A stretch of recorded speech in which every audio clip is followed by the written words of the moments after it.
was embarrassing. If you decide to bail. Yeah, gotta bail. Nope, and down he goes. Yes! Yeah, I know we're here. Be careful.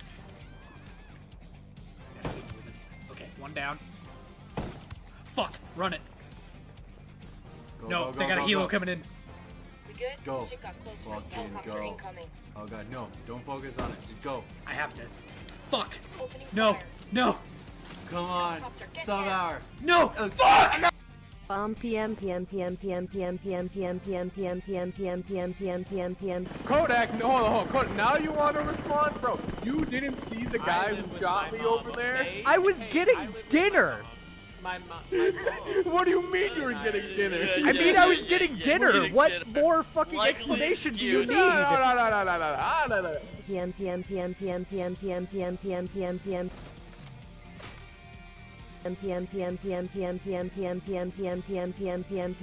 PM. Oh, I'm waiting for it to catch up. I am excited. Lobbing grenade!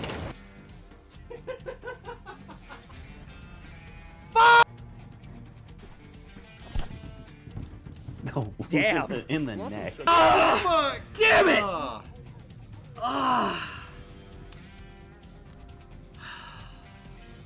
Fuck!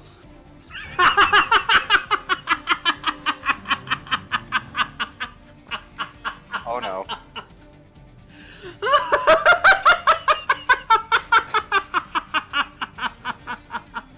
Watch out!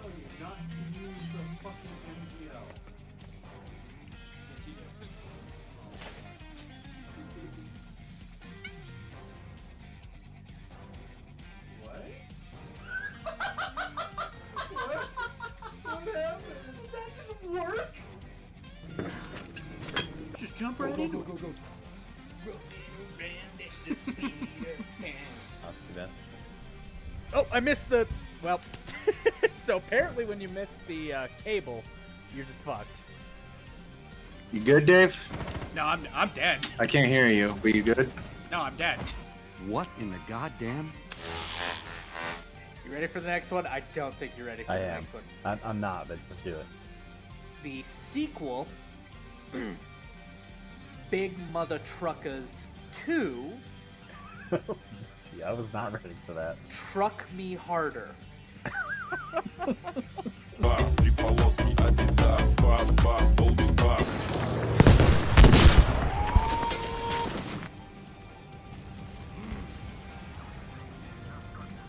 Oh, that was a dud? Damn it.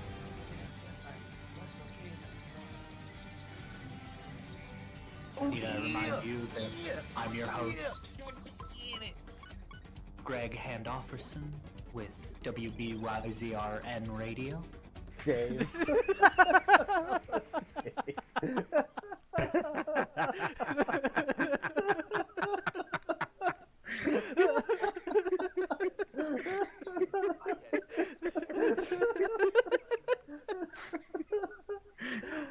Shit.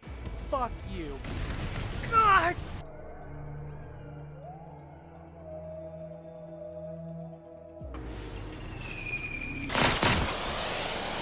Two-way shooting gallery. Go fuck yourself. I saw that too. Ah, motherfucker. Yeah, it's a You have a shame too. breach. Oh god, oh god! No! It's Oh god damn it, I did it too. Oh. Ow. Prove to us you have man nuts. Ah, motherfucker. What does it take to hit a head? Dragon pie, oh my, oh my. I died. Yeah! Oh yeah, spoilers for Ace Combat 6, a game which came out in October of 2007. Ruda 2 fucking dies. Because Amaru. Again. That crazy Asian. She's not Asian. No, stop!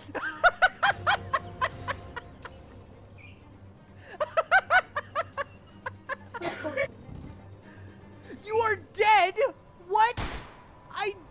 I prefer golden gun where it's a one-hit kill. Ah! If I just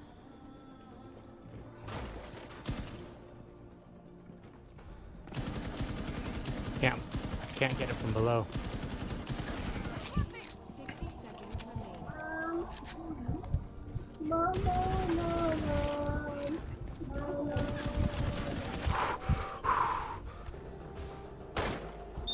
Balcony above you guys, you might drop down. Ah, damn it. Oh, he'll foos and he'll shaft, I'll tell you that. Here, watch.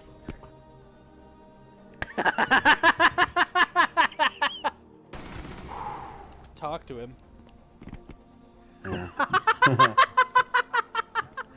And I'm sailing away. You are dead!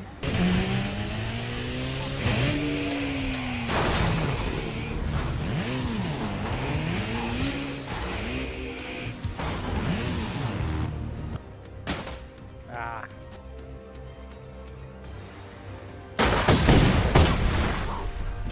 That could have really hurt.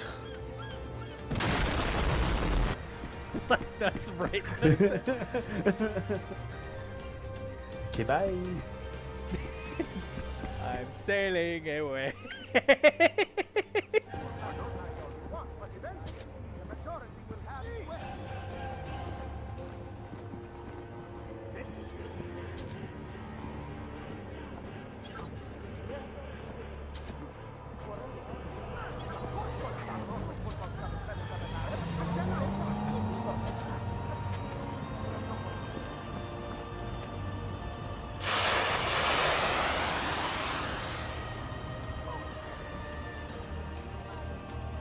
Set a course for the emergency. Delivery. Did you see that?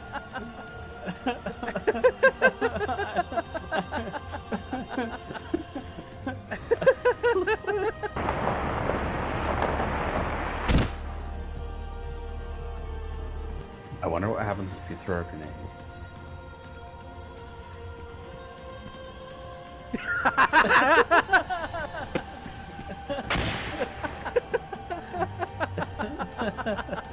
Watch this.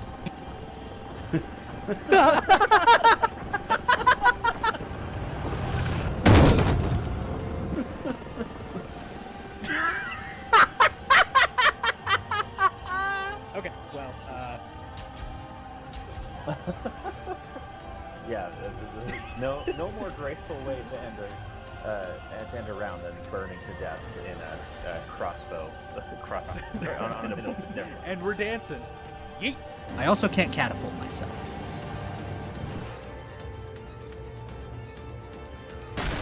Maybe? Of course, we'll also alert. Nice. Damn it. 7 came out in 2019, I want to say. It had been out for... quite the bridge between. Whoa! What the fuck? Aight. That just happened. Welcome to the speedrun, everyone. We are awake.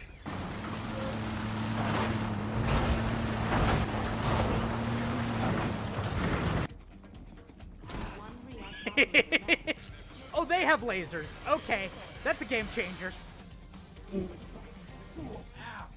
Oh god.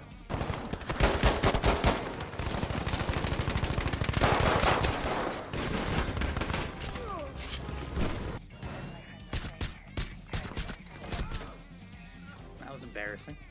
If you decide to bail. Yeah, gotta bail. Nope, and down he goes. Yes! I know we're here. Be careful. Okay, one down. Fuck, run it. Go, No, go, go, they got a go, helo go. coming in. We good? Go. Shit got close for us. Fucking Helicopter go. incoming. Oh god, no. Don't focus on it. Just go. I have to.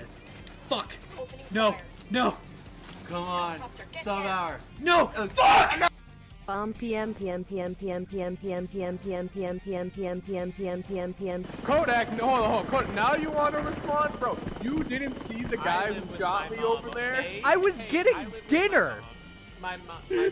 What do you mean you were getting dinner? I mean, I was getting dinner. What more fucking explanation do you need? No. Howdy, y'all. I'm Kodiak Bricks, and I make stuff. My pronouns are he, him, and I just gotta let everyone know that I'm here with my 3 girlfriends. And yes, they smoke weed. Do they smoke weed? Yes, actually. You mean she isn't just smoking a cigarette, but a weed cigarette? It's called a bunt, not weed cigarette. And yes, it's a weed bunt. They all smoke weed bunts before we kiss. Brackets, they are my girlfriends, comma, end bracket. They don't look like they smoke weed. So for anyone unaware, Spencer shared with me a delightful fucking Tumblr copy pasta. There's just this dude talking about his 3 weed smoking girlfriends, and it is a trip. That's generous. Yes. Anywho, yeah, let's play the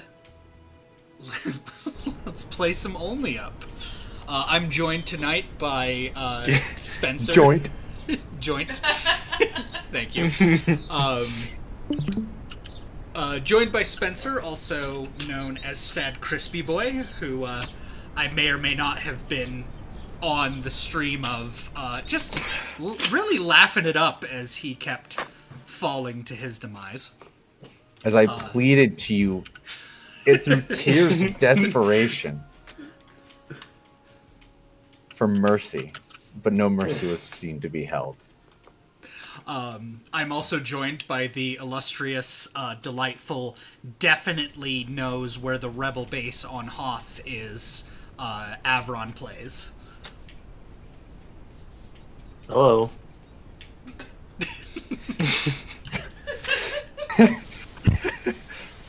Aaron, I love you. I just want you to know that. Oh boy.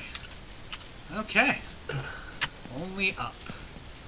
Oh, don't look up. We need to get to the top. Do you see now? I'm sure we'll make it. Well, more to my quality. The unknown is frightening. So. Oh yeah. Which helmet are you gonna go for? Oh, there's different ones. There's another one. There's a girl. Hang on, let me fucking try to get some usable fucking quality out of this shit. Low.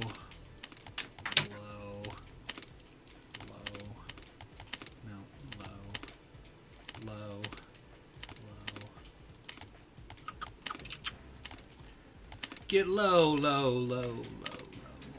Save. Okay. Alright. You feel better about this game? There we go. That's measurably better. Okay. Back to shenaniganry. Okay. Alright. I think it might be time for you to upgrade the old PC, my friend. Maybe.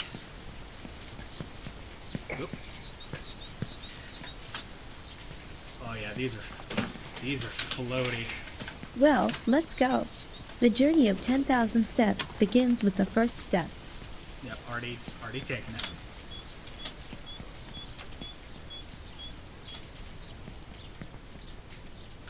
Do I actually need to go on this thing, or am I wasting my time? You're wasting your time. It's more just for practice to kind of understand the controls in the game. If I fall, my parents will catch me. But now I'm alone and no one will catch me. Does it need to be an adult?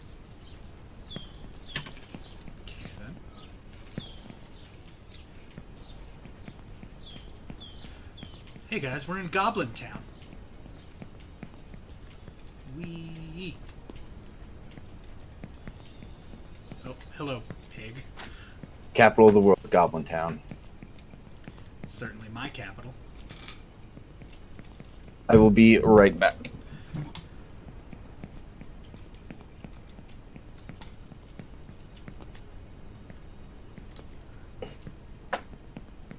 Let's see.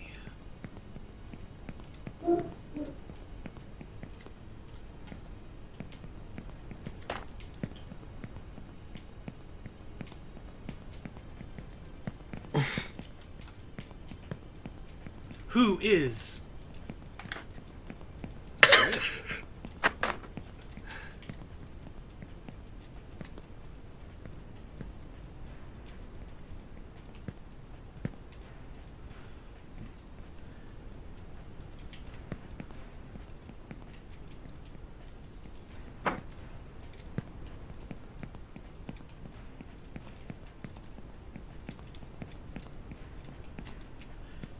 love that there's just one speed, and it's full speed.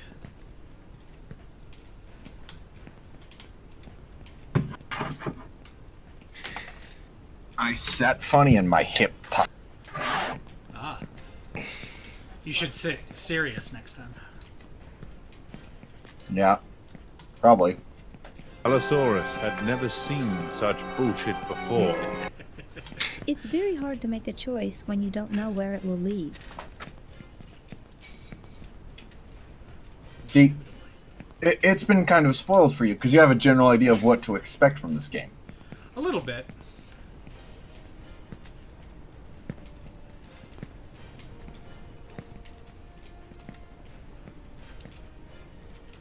That is a sickening point of view, by the way. Yeah, it sure is. I was just trying to back out of it, and,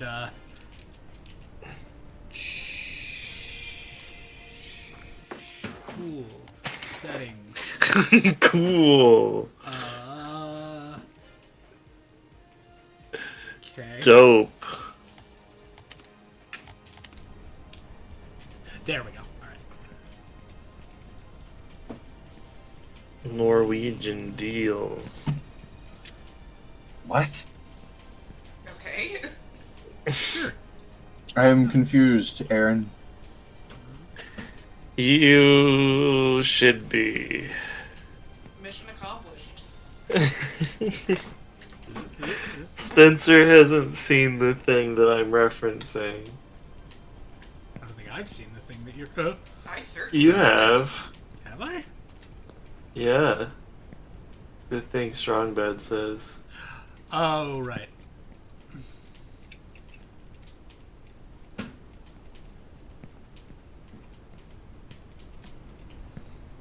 See, what I failed to load on my soundboard before we started were all of the Super Monkey Ball I noises. Oh.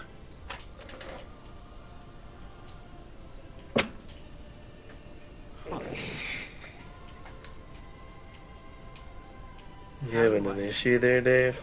I'm just trying to piece together how to get over there. I ain't telling.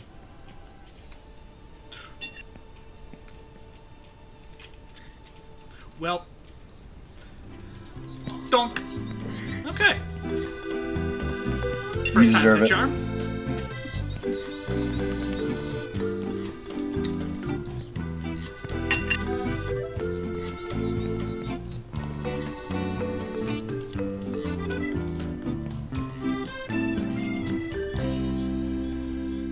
Sometimes it's hard to choose the right path, but don't be afraid. You can always repeat. We learn from our mistakes. Yep.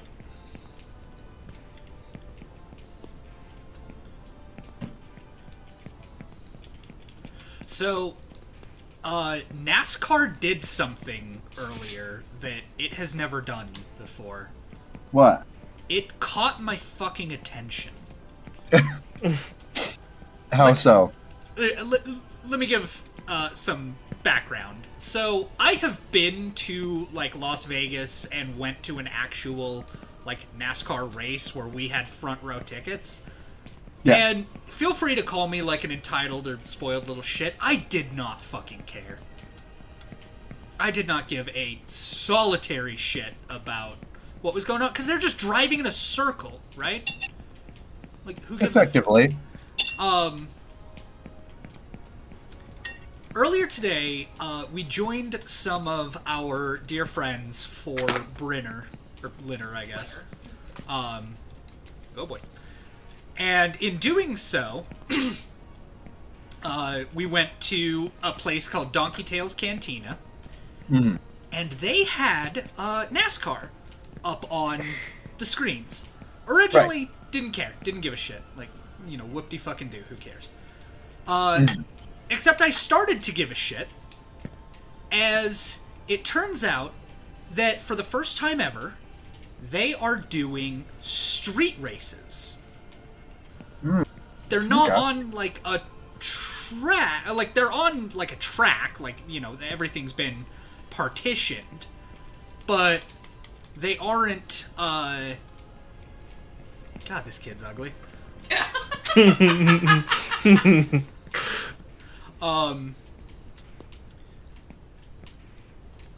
But, you know, they're driving around on, like, the wet roads of Chicago.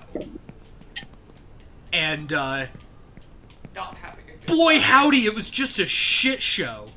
And I'm sitting there, like, I'm actually getting invested, like, watching these guys, like, struggle to keep these cars on the road. Yeah. And so, yeah, NASCAR managed to actually capture my attention, which it has, up to this point, never done before. First for everything.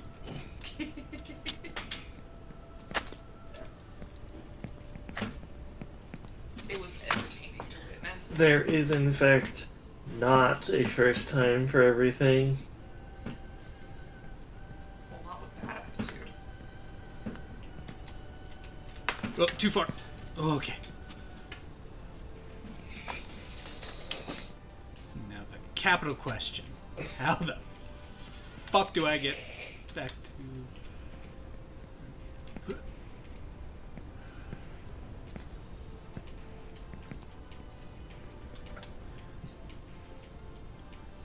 Practice your long jump if you need to, Mr. Freeman. But please hurry. Oh boy.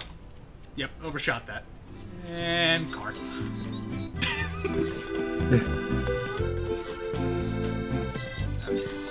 It's not like I get like on the outside it can look kind of easy, but like I promise you nothing on this game is even remotely easy.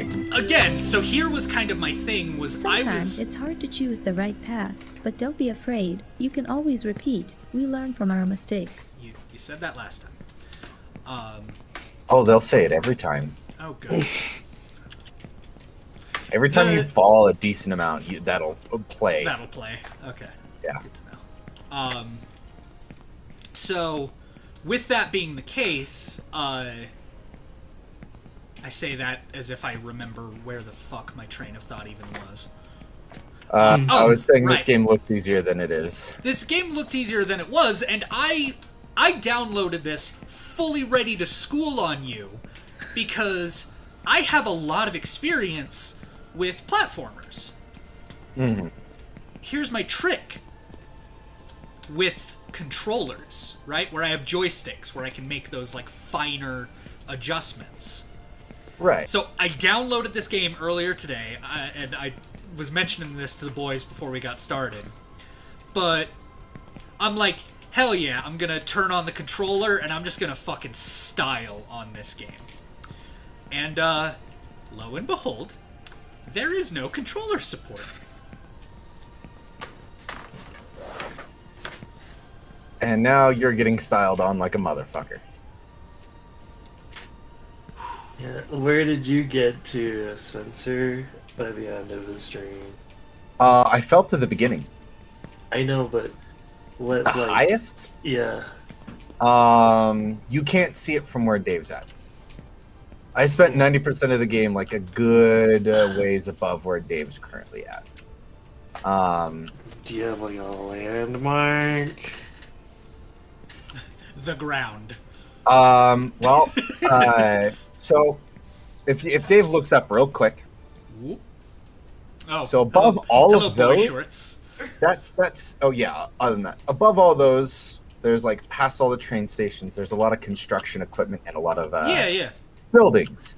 I spent most of my time. The furthest I got was past, so just past the like reactor-ish kind of area. There is like unfinished buildings that kind of look like businesses that are being built. And I got to there. That was the furthest I got to.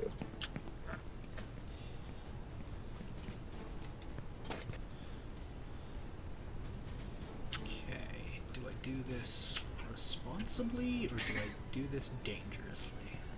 Get on the bed. Oh, there's no beds near you. The beds will be your greatest ally. If you can master them.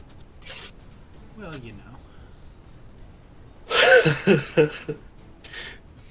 Dave, we all know, is a master of the bed.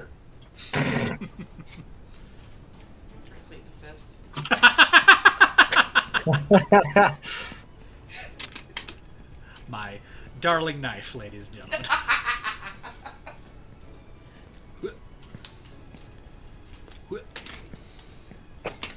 Ooh, I like the totally just static wind turbines in the distance. Oh yeah. Yep. I want to say I mentioned that. There's no wind, so. Thank God there's not. Otherwise, this game would be a whole other level of bullshit. Now you can tell by the way I use my walk, I'm a woman's man. No time to talk. But yeah, I realized without controller support that I was actually gonna have to like put my money where my mouth is and do this on a mouse and keyboard. Yeah. Ain't so tough now, aren't you, bud? Pretty resilient bear, and I've done a video game or two in my past. Just a handful. Well, let me tell you right now, this ain't no fur fighters. I like this little stanky leg he keeps doing. Stank. Songs with too many la-las, not-nas, and do's in the lyrics. Like limousines bizarrely titled Feed the Children's. La la na na na.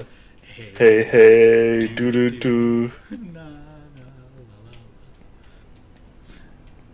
More like we had to feed our children's, so we made this terrible song. I'm sure this is riveting for everyone to watch. Me casually, slowly WASDing my way to the top. Yeah. Hey! Me contemplating what I can do to get you to play There is co-op. something strange going on with this world, though there has always been something wrong with it. What everyone clung to, the stability, has been shaken. Maybe this is a chance for me. Oh yeah, no, those like interruptions are only going to get weirder and weirder and more disturbing and more disturbing. I mean, so this like purple, like I'm pointing at the screen as if anyone can see, but to the right of my helmet, I love this like JPEG that's just been stretched across multiple buildings. Oh yeah, it's so good.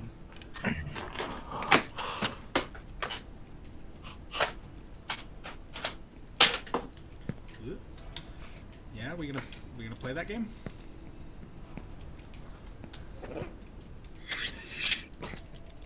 We're gonna play all of the games. I mean, I guess I am here to play a game. That's the point of he's the gamiest gamer boy you've ever heard. Bro, did you just call me a gamer with a hard R? That's our word.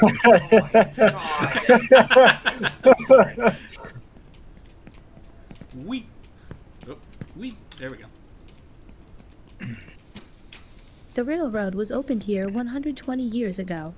My grandfather worked here. I often went to see him. My grandfather worked here for 60 years, and then he died. Riveting! It just shows like someone actually riveting some fucking leather. Nope. Did we ever get an answer on whether these were NFTs that were like purchased for this actual game, or if they're just like copy saved? I had a mental breakdown. You think I remembered to research that? I've never actually even confirmed that the art in this game is NFTs. Fair enough. That's just something I've heard. I almost feel like clarifying will ruin it, so I'm not gonna. Fair enough.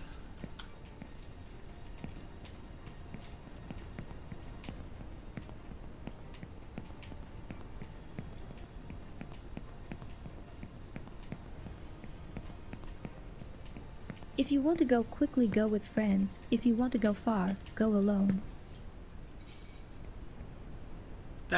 That's not the saying. That's not the expression. It's not. And also, like, what sort of motivational Instagram bullshit is this? You're questioning the motivational quotes on a $7 Steam game. Yes.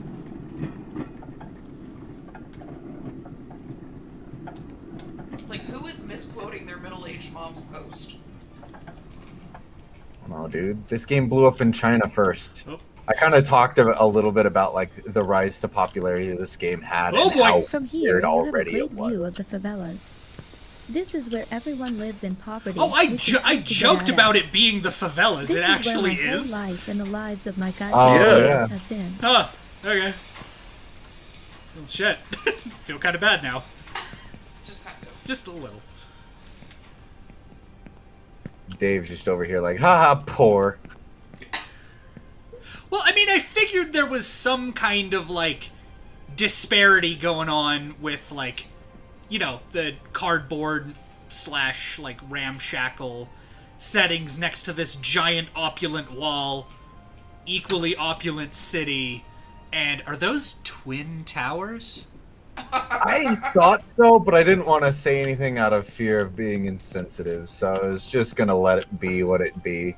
Yeah.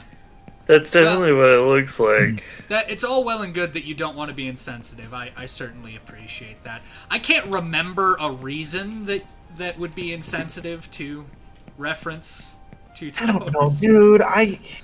When in doubt, just leave it. You know what I mean? That's my motto. Fair enough. I don't know a lot of things, my man. In 10 years, the word gamer is probably going to be offensive, and we'll be canceled on Twitter.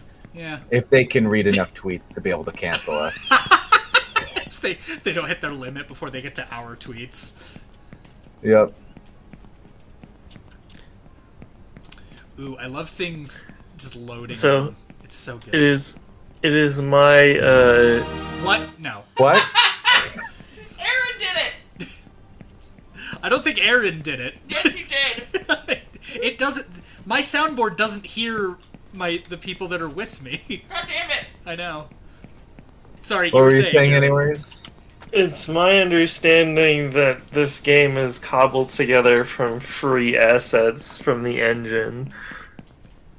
I mean, it makes sense.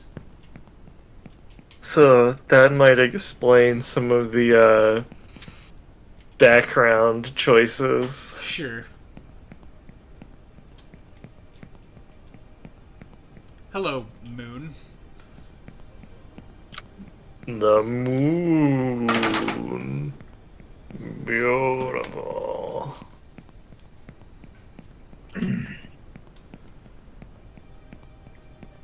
If you take the moon and you take the sun, if you fuck with me, you're gonna get the gun. My favorite chatter meme of all time. That's good. Is Mungdal pulls out a Glock 19. Mundal has fucking had it. How many No, I've Glocks are there? A lot. They're a stupid amount is the short answer.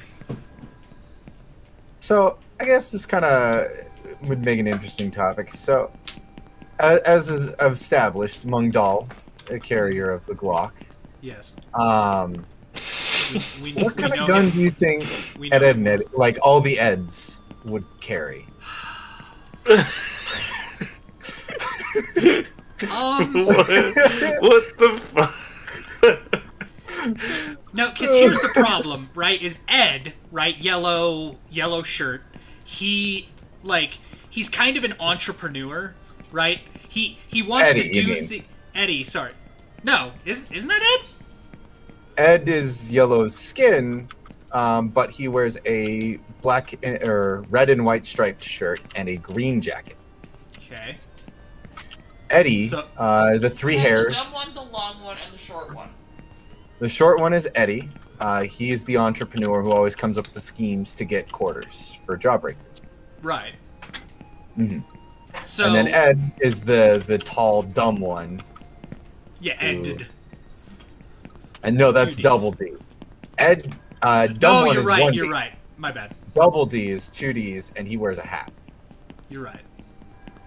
You're a weak kid. But anyways, so back yes, to the continue. favelas. Now that we've clarified our eds.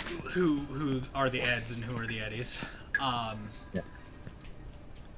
So with that being the case, Eddie, yellow shirt, short one, he would probably carry a high point, like cheapest thing on the market, you know. But he's a used car salesman, right? He's gonna try to upsell you on why it's actually a hidden gem as far as like the firearms world is concerned. Okay, fair enough. Double D is like neurotic, but also kind of practical. Like he does all the calculations. To get to the new one, you first have to I make a feel jump like and get off the he ground, is the one that would not carry a knowing what Glock the future 19. holds. Like he would understand tacitly like the practicality behind that. Okay. Ed should not be allowed anywhere near a firearm. In my professional opinion. But if I had to pick one, Tech 9.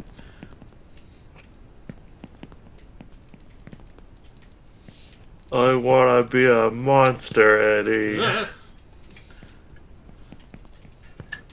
Well, with that sentiment, wouldn't it just be the Luger?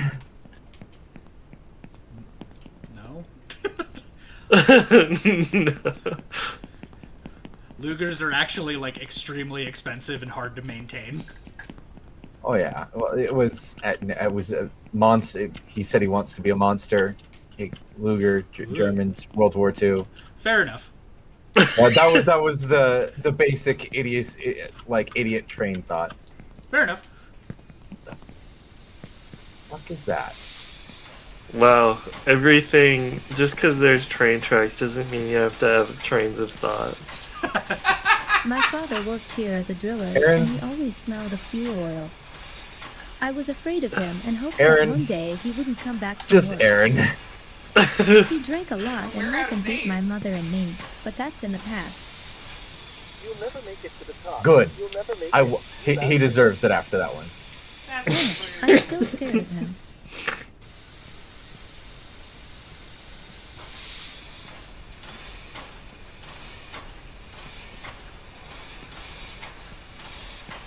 You're making it familiar territory, eh? Yep.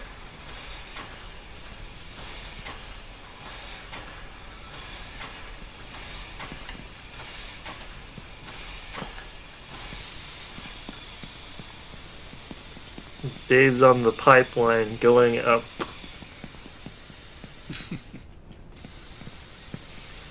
You could say things are on the up and up.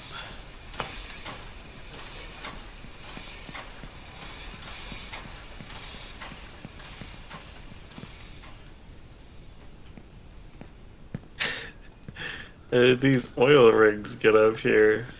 Oh, you know. Don't worry about it. How did I get up here? Don't worry about it. We watched you, you climbed. Then could not the oil rigs also climb? Some say that soon Rigged. no one will need oil. Oh my because God. It's likely to happen sooner than in 20 to 30 years. And meanwhile, oil is still a resource that people kill for.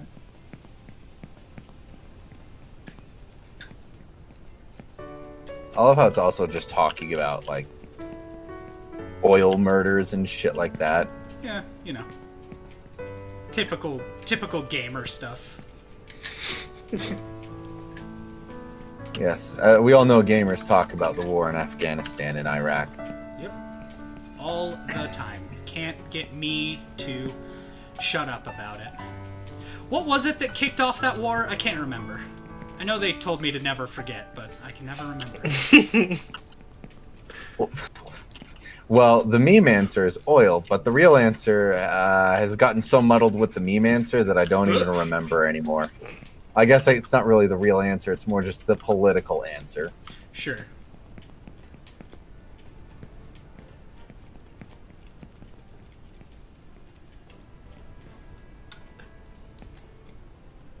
What are you even climbing on now? Railing. Things. Stuff and things.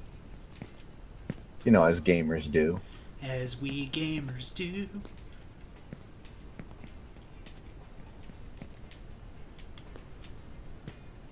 I'll be honest. That was perilous. I don't know how I made that one. Sweet.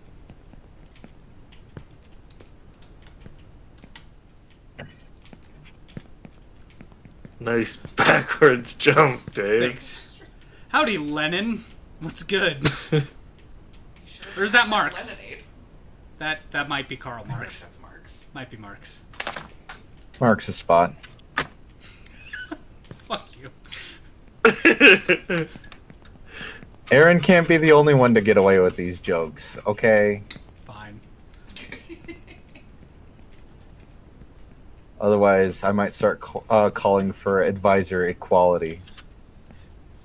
Advisor equality. It's not a real thing. All I know is that these grades are great. They are pretty great.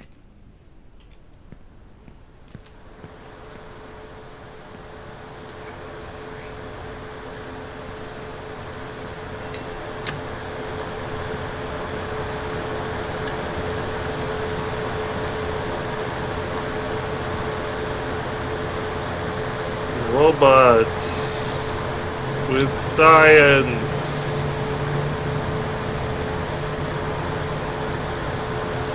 Was this map built by Dr. Boros? Oh my god.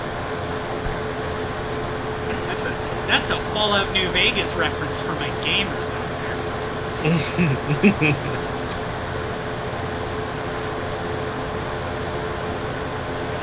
Make me want to unalive in Minecraft. Howdy, Tang Jasim. Welcome to the chat.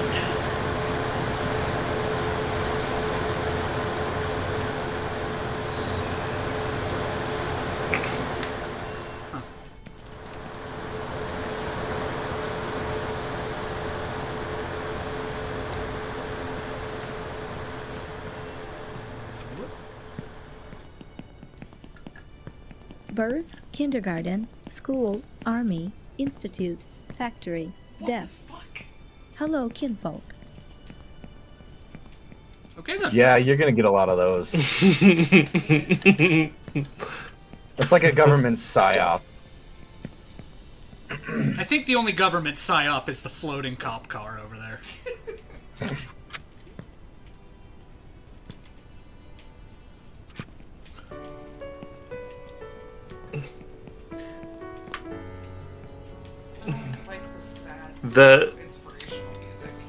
That floating cop car could be a band name.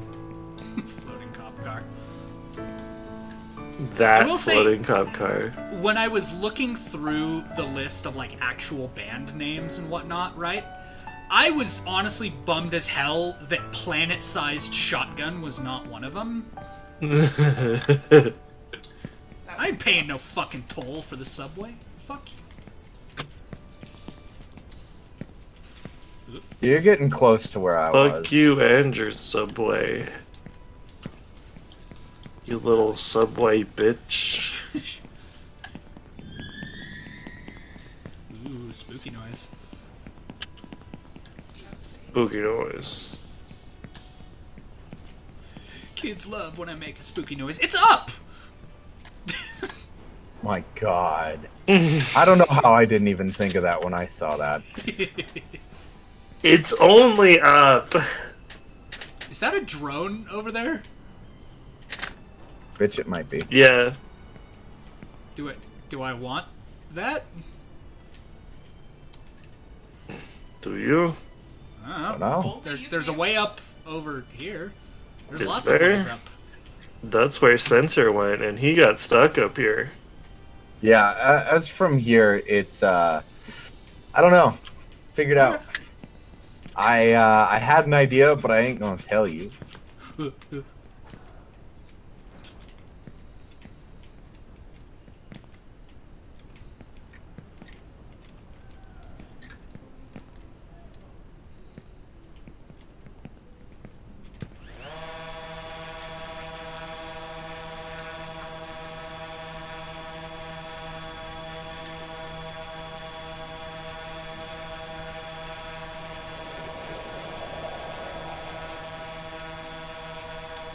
think you're supposed to jump back Oh there. boy.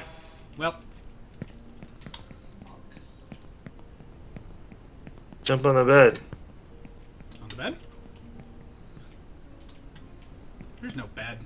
Those are gravestones. Aaron, There was. you need to There get was a out. bed. Yeah. There was a bed? Yes, I am not fucking with you. This time. This time. Only this time, though. Listen, 7 times out of 10, I'm fucking with you. The other 3 times, you gotta listen. I appreciate the honesty at the very least. Yeah. We.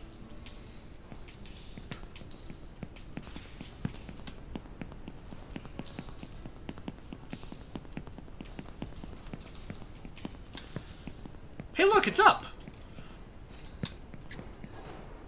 Okay. Well, silly drone, you've lost my trust for now. Oh,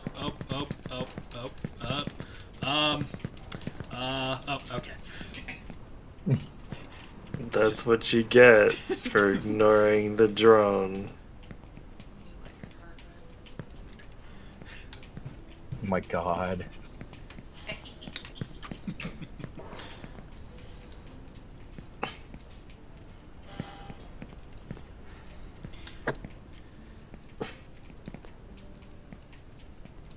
Oh, hey, bed. Jump on it. Boing! Sick. Jump on it. So wait, is it set to a fixed height, or is it based on... I think it's set to a fixed height. I think. Yeah, I don't seem to be going much higher. Oop. Okay. Whee. It's a strange feeling. I've never been this far away from home. Ah, you're going the way I went now.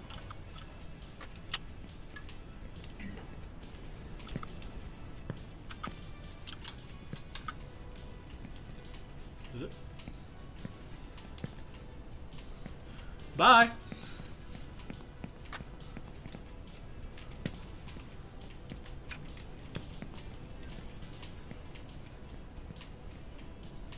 Okay then, that's a piece of art.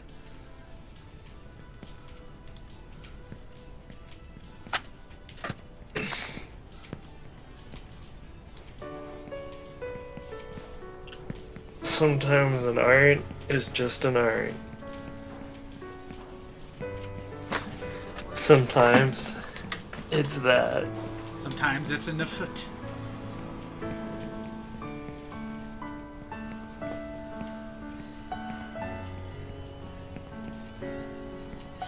Hi, friend. Bye, friend. You fucking murderer. He had a family. Did he?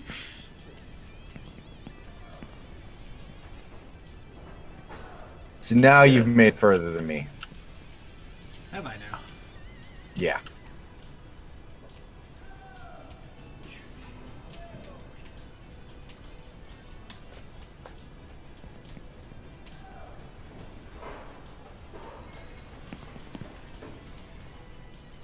Yeah, the other problem to this game is just going the right way. Because if you go the wrong way, getting back to where you were is also just as much of a struggle. Sure. What a person really needs is not a state of peace, but the striving and fighting for some worthy goal. Okay.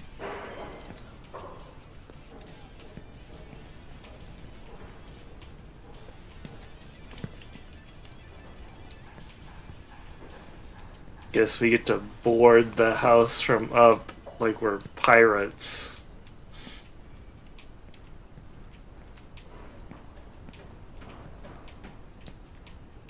Pirates of the sky.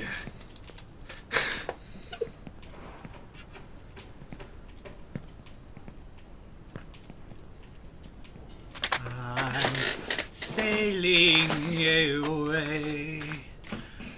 Set a course for the Virgin Seas.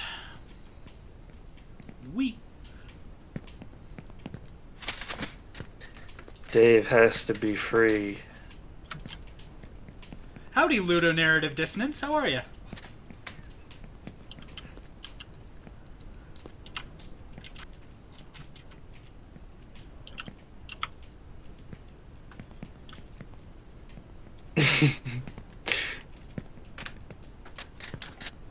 Hi.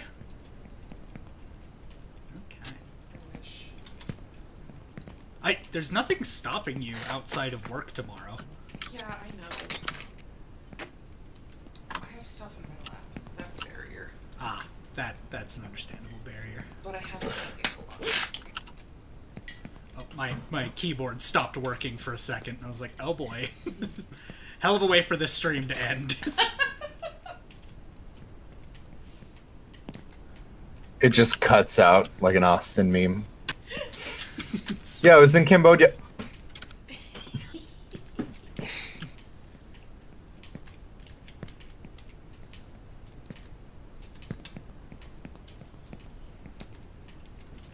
Every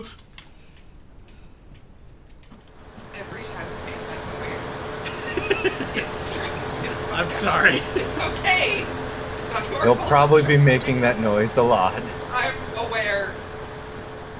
I'm doing Power Wash Simulator to calm down.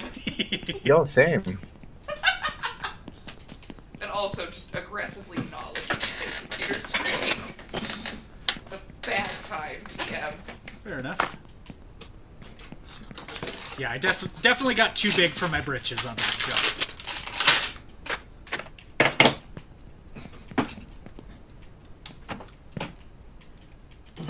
Dave buys 2 small britches, more at 11.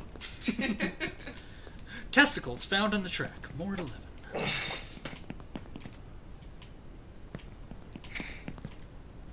Oh, come on.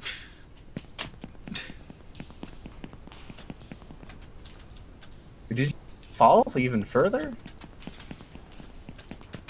No, my come on was to me not being able to jump over that like simple little railing. Well, just seeing this. Oh yeah, you did fall pretty far, didn't you? Yeah, I landed in the graveyard. Yoof. Good. Dave fell a theoretically infinite distance. Only theoretically infinite, though. Not literally infinite. Ooh. For a second, I thought you said clitorally, and I was like, Dave, I'm pretty sure that's not a word. I was about to make that joke, and then I cut myself off because I didn't want to be crass. I don't know why I'm concerned about being crass lately. How would something be infinite in that way? Oh, I see. Oh no, man.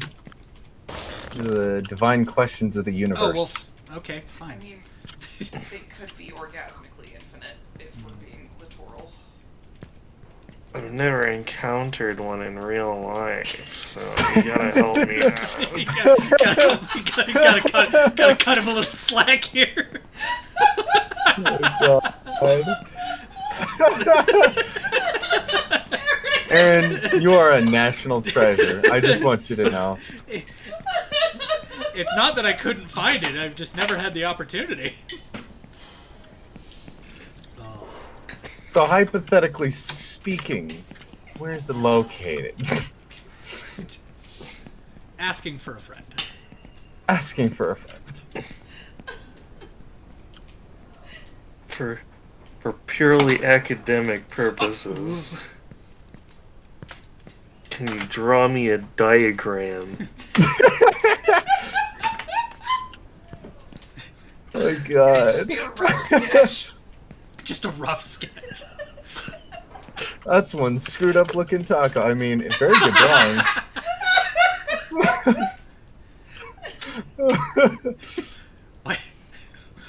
Why did the diamond you draw have a belly button? Oh, wait. Oh my God.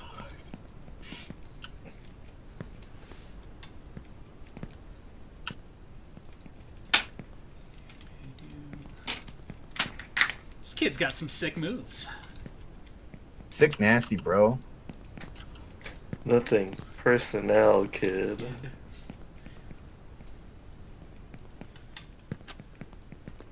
Teleports behind you at 40,000 feet. Okay, I feel like the game let me off easy with that one. It can sometimes be a little forgiving, sometimes. Listen. Sometimes it's very unforgiving. Sometimes it's forgiving, sometimes it's my dad and yells at me for not holding the flashlight correctly. Yeah. Man, I never even got the opportunity to hold the flashlight. Okay, we're up here. I was told to go away. Sauces. This provides another opportunity for Chocolates. Oh, god damn it. Oh, I saw that coming a mile away. Oh, you're going way down now, Dave. I hate it. Oh my god, you are... That was fun. Yeah, that's the elephant. I thought so.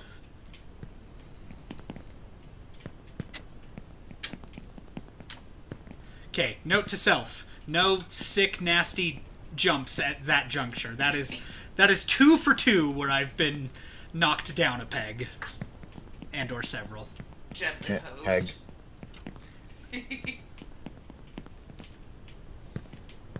hosed.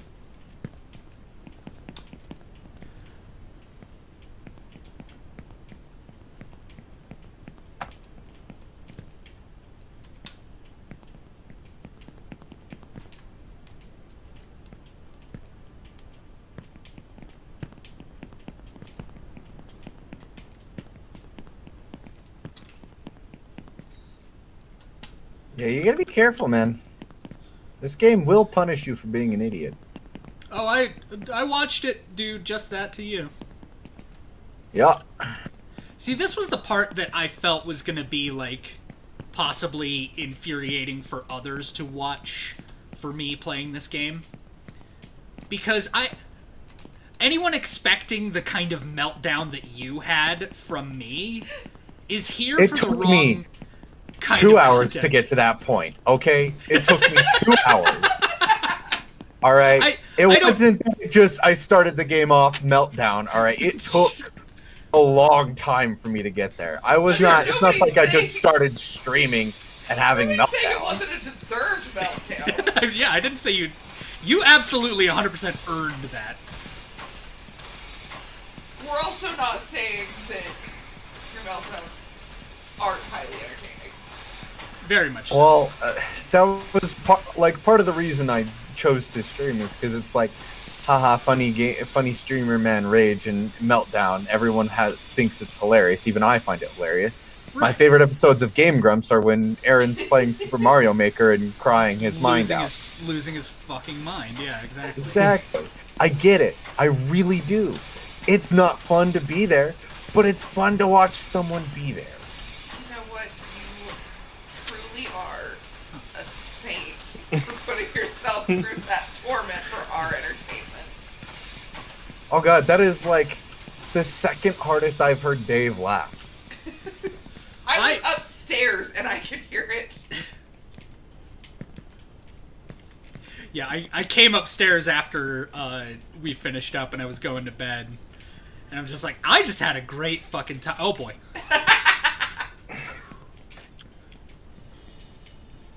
How are you gonna get out of that one, my friend? I have never been there, but it looks terrifying.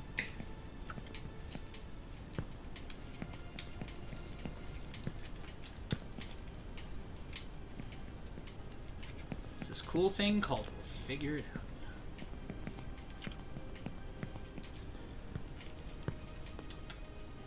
In the words of that one weird guy, fuck it, we'll do it live.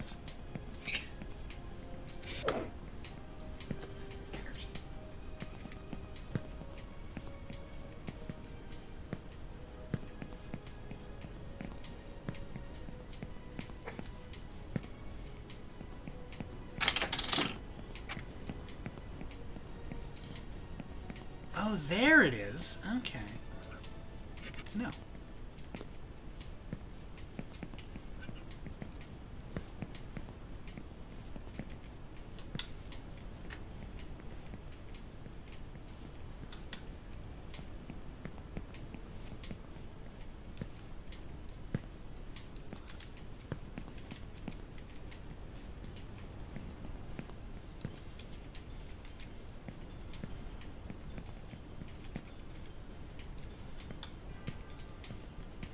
So forgiving.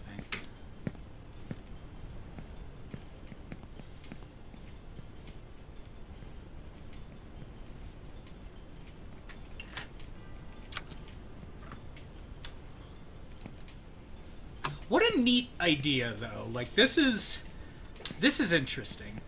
What idea? yeah. You mean getting over it in 3D? Yeah, basically. I can't remember who it was I was talking to, but I remember someone bringing up this novel concept of like a game similar to like Raft or what is it, like an open world survival game, except you're just like infinitely falling, and you have to like move yourself, right, to like collect resources and build up your own little like falling base. Like find ways to steer it out of the way of danger. So for anyone curious, here's what I was saying. That's where this is. Bed, Bath, and Beyond. Indubitably. Don't fuck up.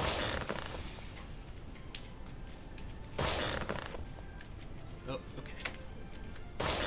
Oh. Oh. Oh. Whoa! Yeah, that's way higher than I thought. Oh, bonk! Oh, no. Risk and reward! Okay. That's no reward, my friend. That is pure risk. No. No, pure risk is trusting me. I feel like I had more to follow that, but my brain was like, it's funnier if you just stop. I feel like this is calling my judgment into question. You're fine.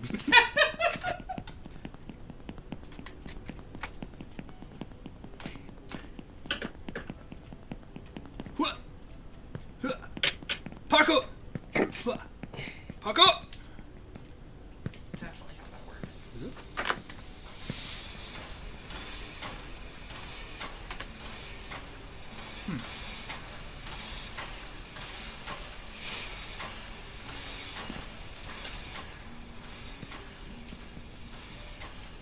You know, See. from watching you, I've noticed you're taking a lot more risks with this game than I did. I was always just trying to play it cool, keep it safe. You're over there like, fuck it, we ball. We ball, we Let's jump. see what this does. We jump, we ball.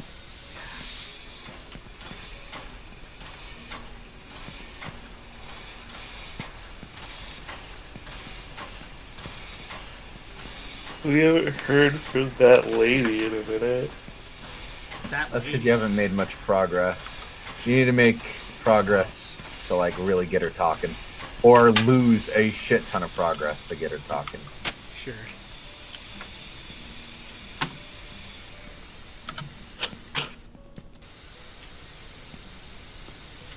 Okay. Do we want to try these again? Yeah. Go for it. That will save you a lot of time if you can master it.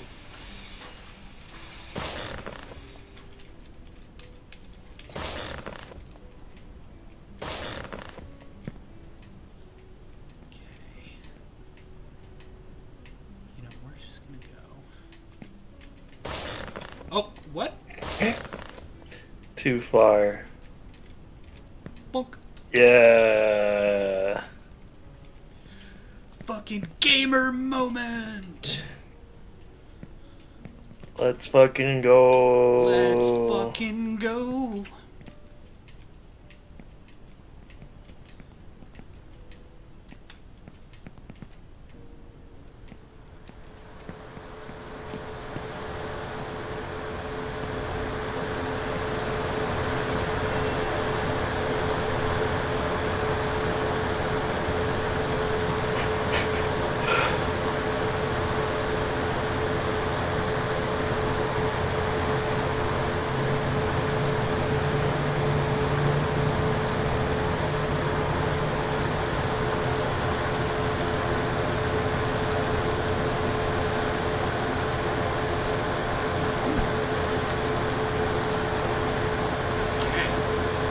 been here before. We sure have. Remember our adventures along the way. It's not about the destination, but the journey. Did you stop to smell the roses? Do you know how I know it's really about the destination and not about the journey? I think anytime I hear that, I always think of the wisest words that I do believe have ever been spoken. The missile knows where it is because it knows where it isn't. By subtracting where it is from where it isn't, the missile can ascertain.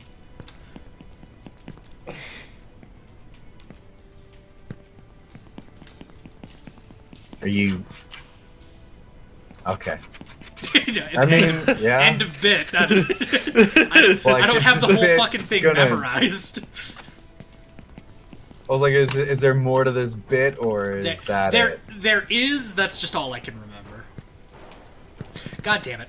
Okay.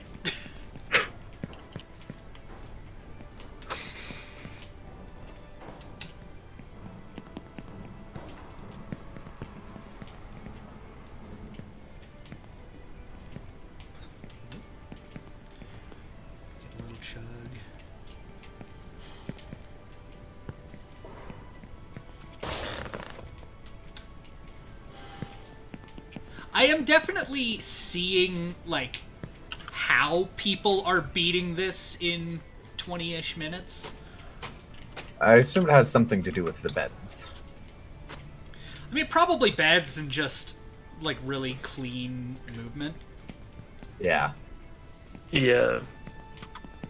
And also the windmill skip. Oh, you can get the windmill to, like, send you soaring up, I imagine? Yeah. Oh. Nope. Nope. Dave. Oh my god. Back to the beginning. Bonk. Poof. Let's go. Yep, that's what I deserve. Alrighty. Whee.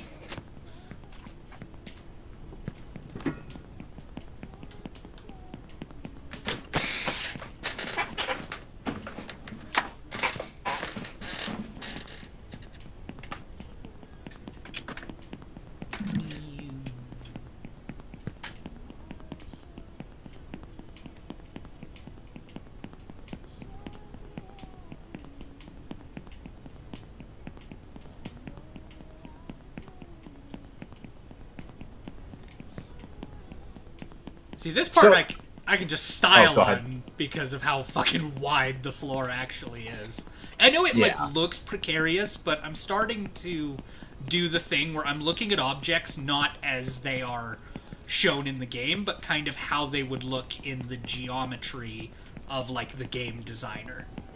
Yeah. Like, yeah, this is just a flat like platform. Yeah. So lately I've been playing Callisto Protocol. Okay. Right? I don't know if either of you have tried it. I'm a huge Dead Space fan, so Callisto Protocol's been on my 2 playlist for a minute. I really wanted to get to it to see, you know, what the original creators or director had been up to. Callisto Protocol's not as bad as everyone's been making out to be. Sure. But it leaves a lot to be desired coming off the heels of Dead Space 1. Not the remake, just OG Dead Space. OG Dead Space, yeah.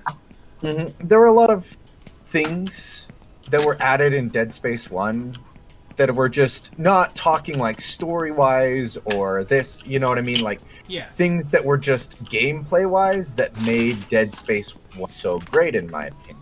Yeah. So, like, in Dead Space, you always have a map and you have your little marker objective thing. You can click in your stick at any time and it points out, hey, you need to go here. Hey, here's what you need to do. And you can always revisit your stuff and figure out, oh, hey, if you turn the game off for a while and come back, you know where you left off, where you need to go. Sure. Makes sense. Callisto Protocol doesn't have a map or any way to refresh yourself from what happened last time. Gotcha. So the game very much demands you to kind of play it straight. Yeah. My other disappointment, across the Dead Space games, all the guns were fairly fun to play with. There was always a good gun mechanic, whether it was in Dead Space 3 where you're creating your own guns and you're playing around with the gun creation tool. Whether it was good or not is up to personal debate, but it was at least fun to play with. All the other pre-made guns in Dead Space 1 and 2, in my opinion, were really fun to kind of play with and get to know and experience. Callisto, so far, there have been...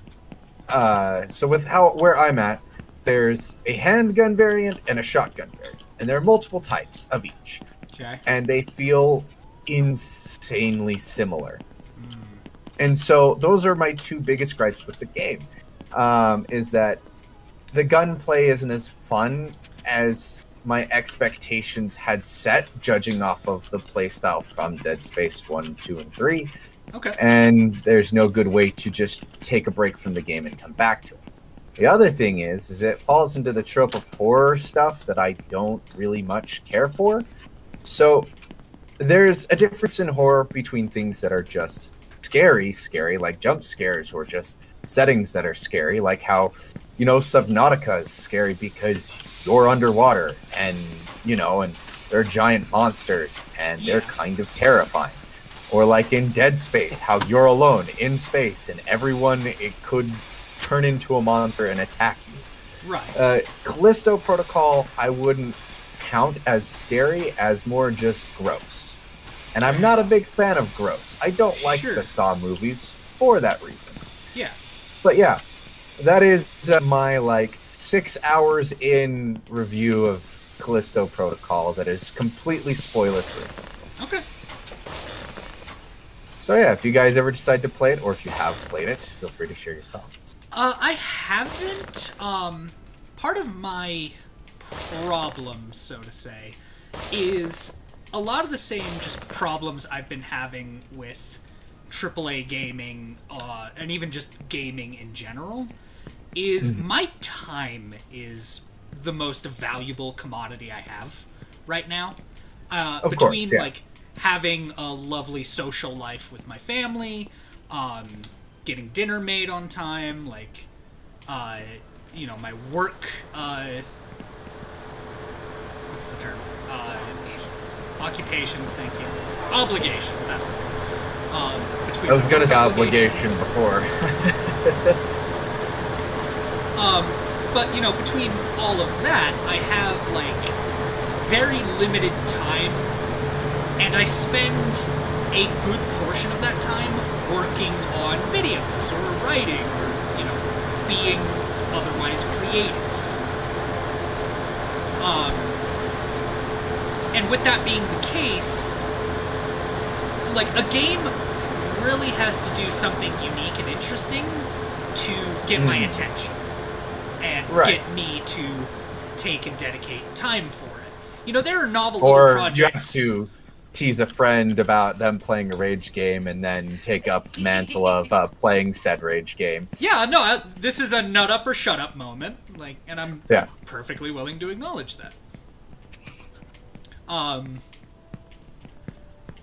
But Callisto Protocol, the more I looked into it, the more I kind of got the notion that there wasn't anything going on in that game that I haven't experienced elsewhere, or could experience elsewhere. That's a fair assessment. And so, I'm sure it would be fun. I'm sure it's interesting. I'm sure, based on its own merits, that it is, a good game. Mm-hmm. But Aaron, have you tried Callisto Protocol? No. Do you have any interest in trying it? I don't know. There are too many games. That is fair enough. Problem. Fair enough. Hey, it's the one of the things that got me to try it was the fact that it was provided for free. It's the most dismissive yeah you've ever given me. It's the third time you've made that joke. I'm sorry. I know it. It's just fucking how brutally you just shut me down. Like, yeah, whatever. Anyway.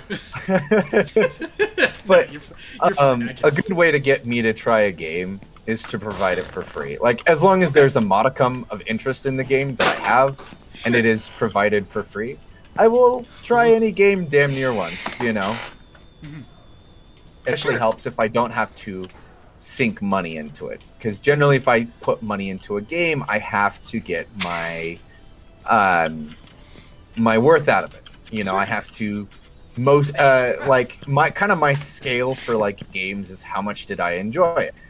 Did I get $1 per hour of gameplay? Yeah. Sometimes if I really enjoy a game, the $1 per hour thing can be kind of outshined. I can be like, all right, I don't need my full $1 per hour kind of thing here. I really enjoyed the game. Right. But yeah,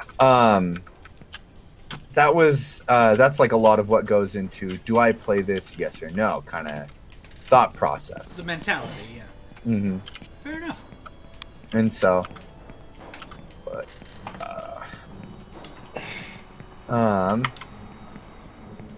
like I think I paid $20 for Stray. I don't think I got a full 20 hours out of it, but I adored that game so much that every penny was worth it, even if it wasn't long enough to meet that standard, because I, at that point, am more than willing to use my money as a statement of make more games like this. Right.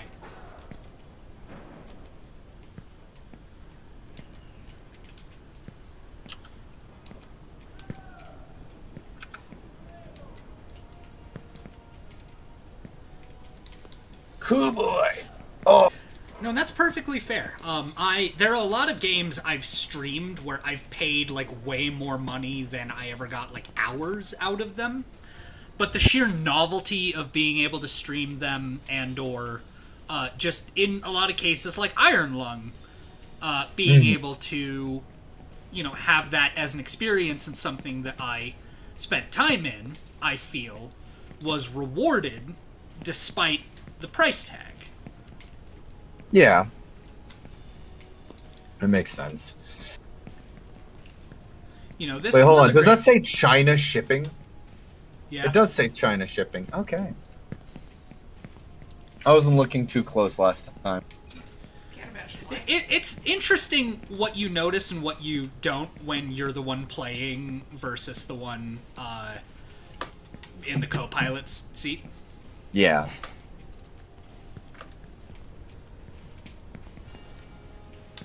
Oh my god.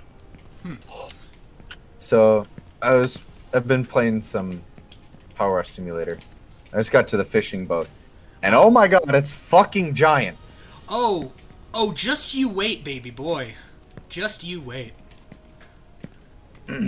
Well, like, a lot of the progress I've made in Power Wash Simulator has been, or a lot of the things I've done has been like when I play with you guys. And unfortunately, a lot of the multiplayer stuff will only count towards one person's file, which I think that's like probably the biggest con I can think of for Power Wash Simulator.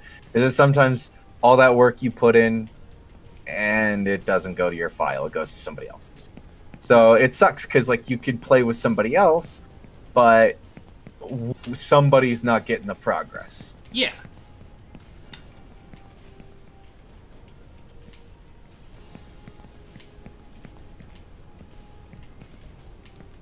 Although, so have you guys looked into Pogo Stuck at all? No. So it's a rage game. Okay. But it's multiplayer. I see. So, if you guys would ever be interested, I feel like that could be a fun one to play. Get the gang together. I think it's on Steam. I don't know how much it is. Yeah, it's on Steam. It's $4.20. Nice. But yeah, basically you're this derpy looking little dude on a pogo stick and you gotta jump out of this giant mess. But yeah, if you want to look into it a little bit before potentially adding it to a game we could all play together, I recommend watching Mark, Bob, and Wade all play it. Okay. They do If a a good man job does not of know which port he is sailing to, no wind will be a tailwind. they do a good job of showing off some of the rage moments. Oh.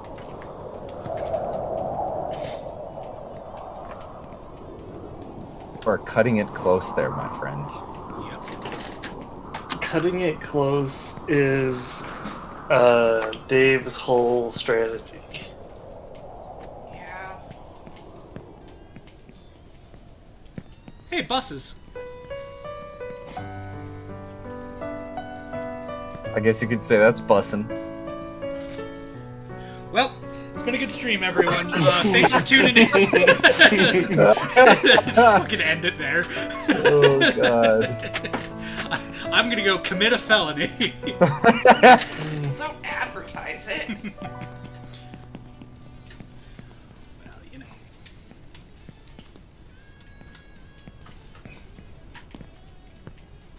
Oof, okay. Why am I wearing my glasses playing on the computer? I don't need my glasses right now. It's just giving me a headache. Oh, speaking of headaches, yes, I have a fun story of how I hurt myself. Oh boy. Yesterday? Day before yesterday? Yeah, it was day before yesterday. Someday. Day before yesterday, Friday night, I was out on a lovely walk with the missus. As you do. And we were walking around and abouts, and you know how everyone loves to put trees on the side of their property that stretch out into the sidewalk. And y'all are decently tall fellows. You'll understand my plight of you always have to duck underneath the trees, either slightly or a decent amount, depending on. Well, when it's like 9:50, 9:45 at night, and vision is, not the greatest. Maybe you can miss and ram into the tree branch head first. Well, let me just start by saying the tree branch was a lot stronger than my head, and I thankfully was a minor cut on my scalp. But if you've ever been cut on your scalp, you'll understand. Also, those fucking gas prices, Jesus Christ, like $100 a gallon. 95 cents. Oh, yeah, like $100 a gallon. Fuck. Also 99.69. Nice. Nice. But anyways, so I rammed into this tree and it cut my scalp open right on the top of my head. And blood came gushing out. Like, I'm walking home, there's blood all over my face and my hands. Yep. I try to, wipe my hair out of my face because now my hair's wet, and it's the first thing it wants to do is go in my face. Right. And so I'm like, every time I wipe my hair out of my face, there's this, blood streak all over my face and hands. And I was freaking out because she's like, "Are you okay?" And I'm like, "Yeah, I'm fine." She's like, "You're losing a lot of blood." And I'm like, it's just the scalp. Yeah. 'Tis but a flesh wound. So we get home, I wash off my face and part of my head, and I'm like, it stopped bleeding. All the blood had dried up and scabbed over. Yeah.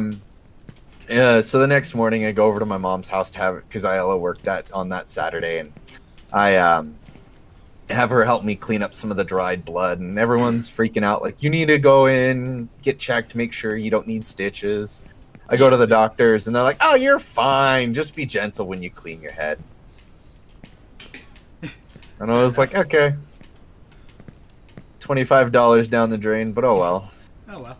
At least you know. Yeah. But yeah. Honestly, that sounds pretty good for a doctor's visit. Yeah, that's why my health insurance is very expensive.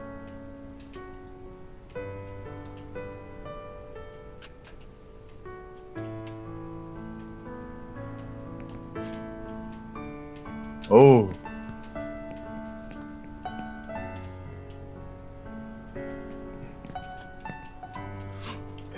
Oh. Oh, come on! Oh no, you go back to the beginning. Oh, oh my god. Alright. That was so close.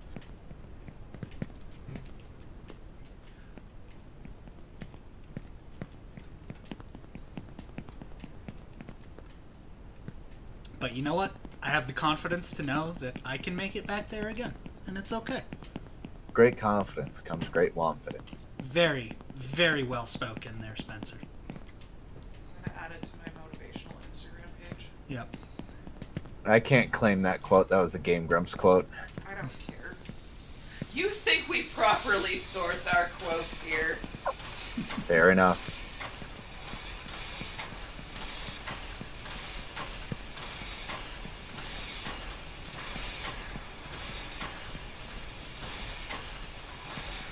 You know what I always say? What? I don't know. I said you know it. You know, yeah. You know what you're the one always listening to me. You are listening.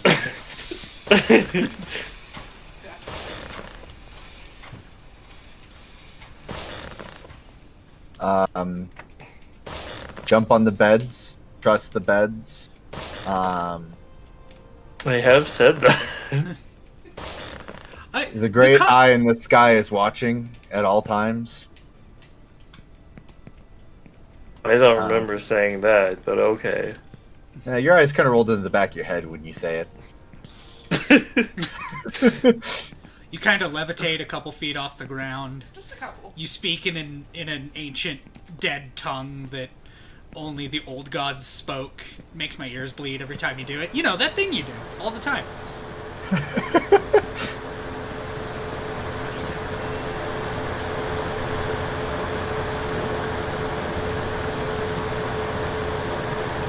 I need you to do this thing for academic purposes. That's another thing you say. Shut the fuck up, Spencer. That's another common one.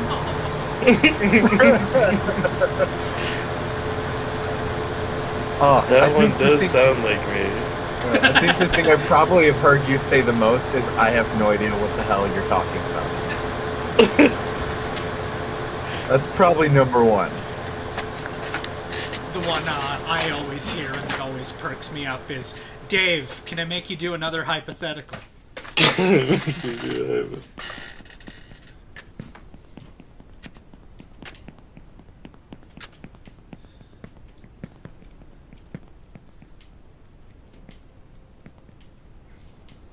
For a second I thought you were about to fall through the floorboards. Well, you know. Pretty par for the fucking course on this game. Yes. It's on the to-do list.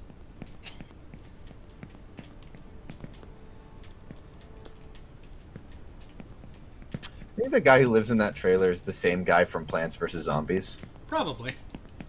Is this the part where I tell you I never played Plants vs. Zombies? Me neither. I know of its existence, but... Well, with Plants vs. Zombies, it's kind of an interesting thing because the older you go with the games, the more tower defense they become, and the newer you get with the games. It's the Up House. Yeah, it sure is, Dave. You want a gold sticker? dude, okay, Grandpa Bear, time to take your meds. When I was a kid, I used to walk this way to school every day. I played onlyup. That's all we played. You couldn't stop us. Okay, Grandpa. Back on my Atari, we only had onlyup. You kids and your OnlyFans and your artificial insemination. Jesus. Oh my god. Is that what all the kids are doing these days? No.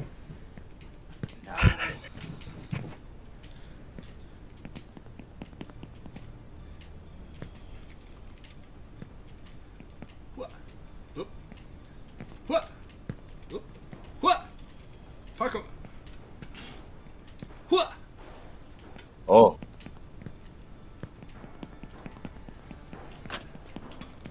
What's What's up? It's your boy, the Up House. Bringing it back to you. Can I commission an Up House Lego version from you?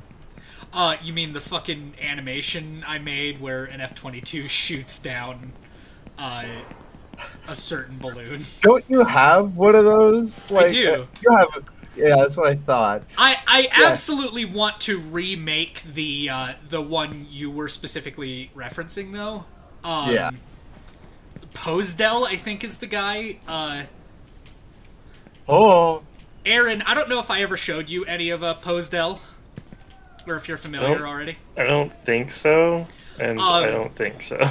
Cool. So his, what I will say, signature video is up to Carl gets shot down by an F-22 Raptor.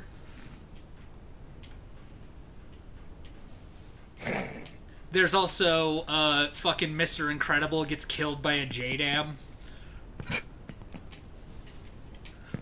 Oh. You are so carefree with this game, and it makes me so damn nervous. A, it's to piss you off. B, it makes for interesting content. C, look how far I've gotten with this tactic, though. Yeah? Maybe that was my problem. Maybe I was just trying to be too careful. Well, at the end, I was just so, like...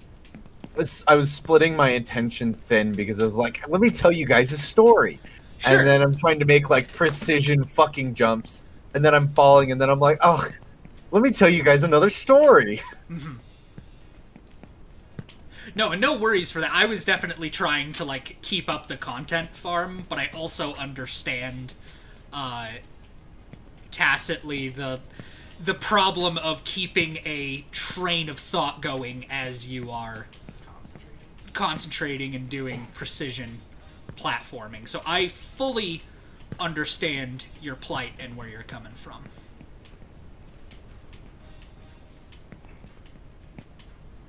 Oh my god, I saw this fucking video of someone who built a keyboard, but all the keys were little rubber ducks, and each time they pressed a key, it quacked, and I high-key want the keyboard.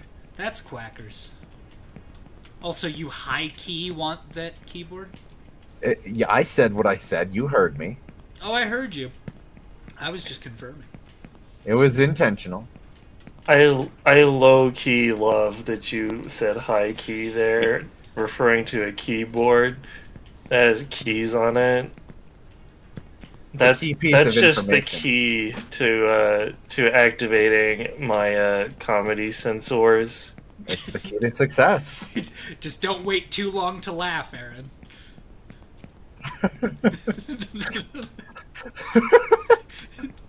Spencer, were you there for that? I can't remember. I don't think was so. not. Okay, do you want to tell him about that? Because that was so fucking funny. I don't remember the exact context, so it might be better if you tell him. So from what I remember, I can't remember if it was you that said it or if it was Ash, but somebody made a joke and there was just silence, right? Just dead, stark, solid silence. And then, was it you, Aaron, that said, sorry, I waited too long to laugh? No, it was her. Okay, it was that, yeah. So, they said that, and oh my fucking god, it tickled pink, to put it gently. But, yeah, just, sorry, I waited too long to laugh. It was such a unintentionally powerful bit.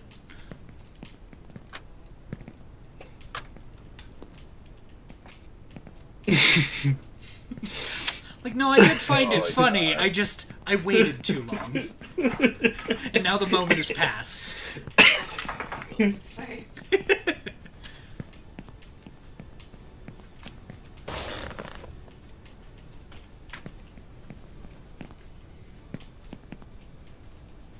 Still can't believe these fucking gas prices. Right? They're really sky high. Also, you were talking and I didn't want to interrupt you, but on this, he has a patch that says NFT, which leads me to believe that these are.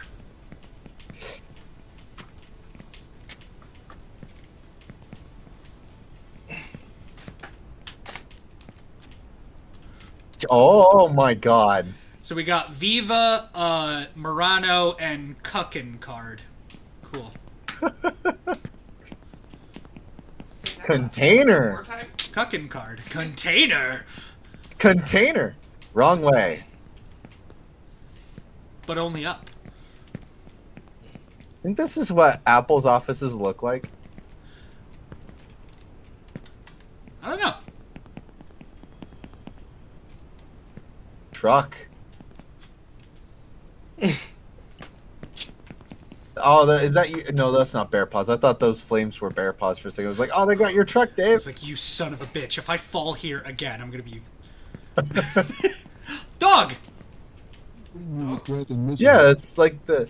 Many have broken lives here in pursuit of their dreams, but only a few have been lucky.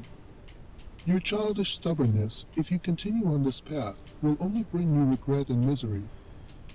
Many have broken lives here in pursuit of their dreams. Okay, couple but things. only a For few one, have been lucky. that is a giant ass fucking pug. Yes. Like, that is bigger than most pugs ever get. Like, that is probably the world record pug right there. And for two, there was a Shiba at the first train station. And he's super cute. Was he also pessimistic?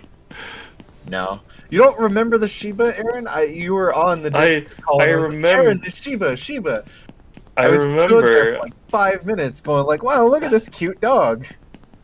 I remember. I just didn't remember if he spoke. Yeah. Sorry, I just had a horrifying thought as I was sprinting along the road there. Only one, because it made... Oh, it got bright. Why? Yeah. Why?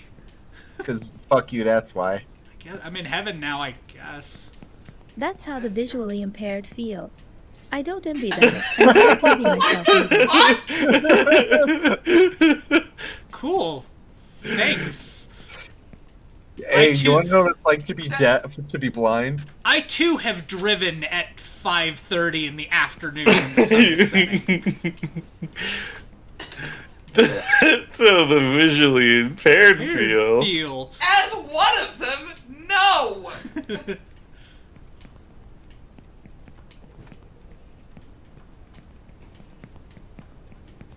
I also don't think the visually impaired often find themselves scaling what can only be described as a fucking nightmare tower, I guess.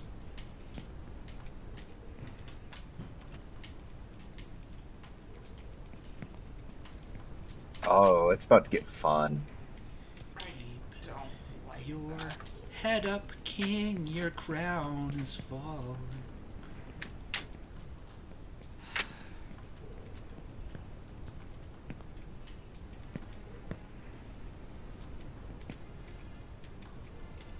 Oh.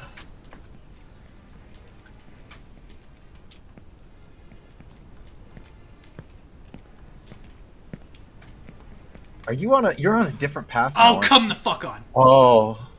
Oh no. Oh no. Hey, your vision returned. Sure did.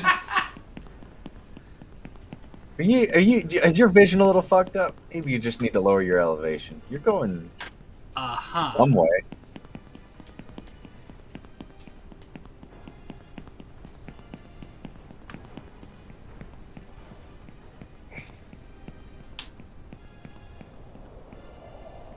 So maybe those windmills don't work at... Where are you? Oh, I know where I am.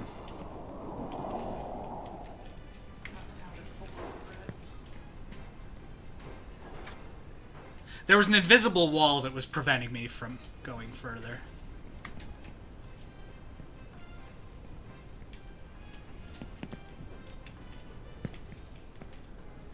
I thought you were going to clear that shipping container for a second. Me too.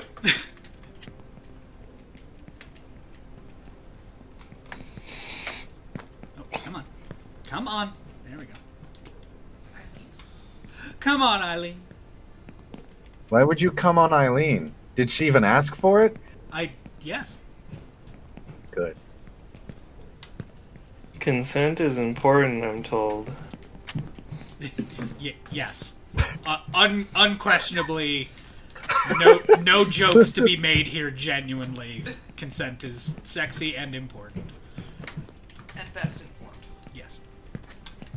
Consent is so sexy, sometimes we call it cum-sent. God damn it. I hate it, and I wish you hadn't. It has two meanings. Teenage boy bedroom and consent. No.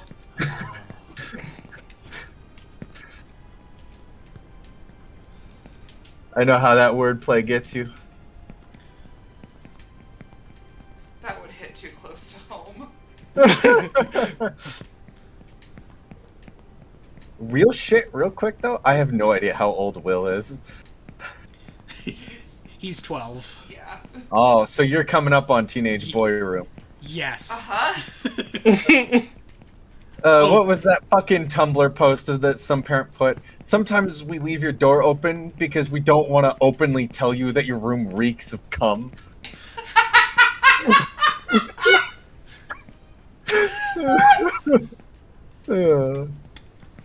I think my favorite, personally, was back from my time when I was escorting. Oh, and no. One of my clients just had to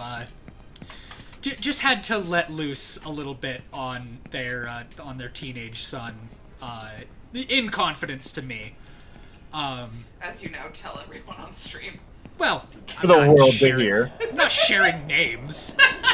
Hey, yo, John Doe, your room reeked of cum as a teenager. Well, her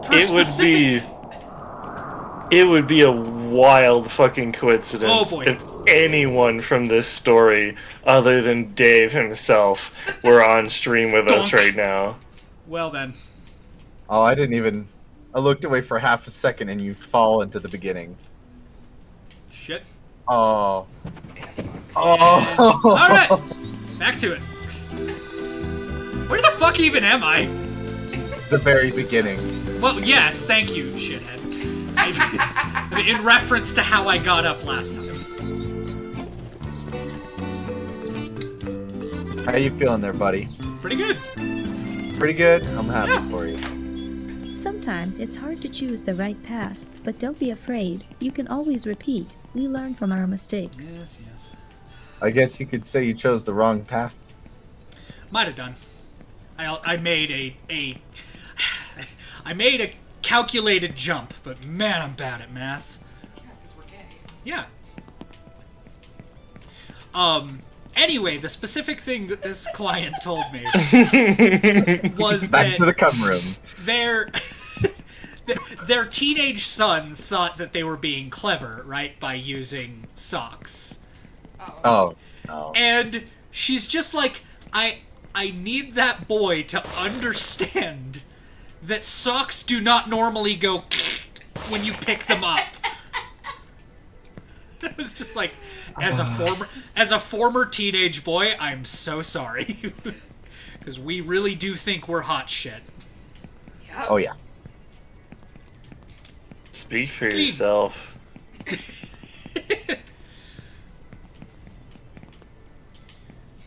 Here's the real question. Do you remember how to get out of the pipe maze? Yes. It's just, can I do the same lucky-ass jump as last time? Yep. There you go. What's an ass jump? So an ass jump is where you take your shins and you tuck them back. And then you have to copy the 3-shell method.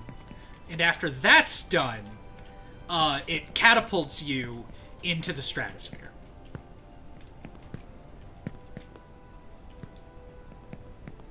Very informative. Yes. Dave is nothing but. But.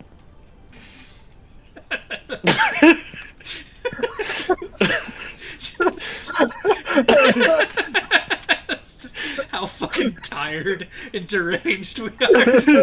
Just tee.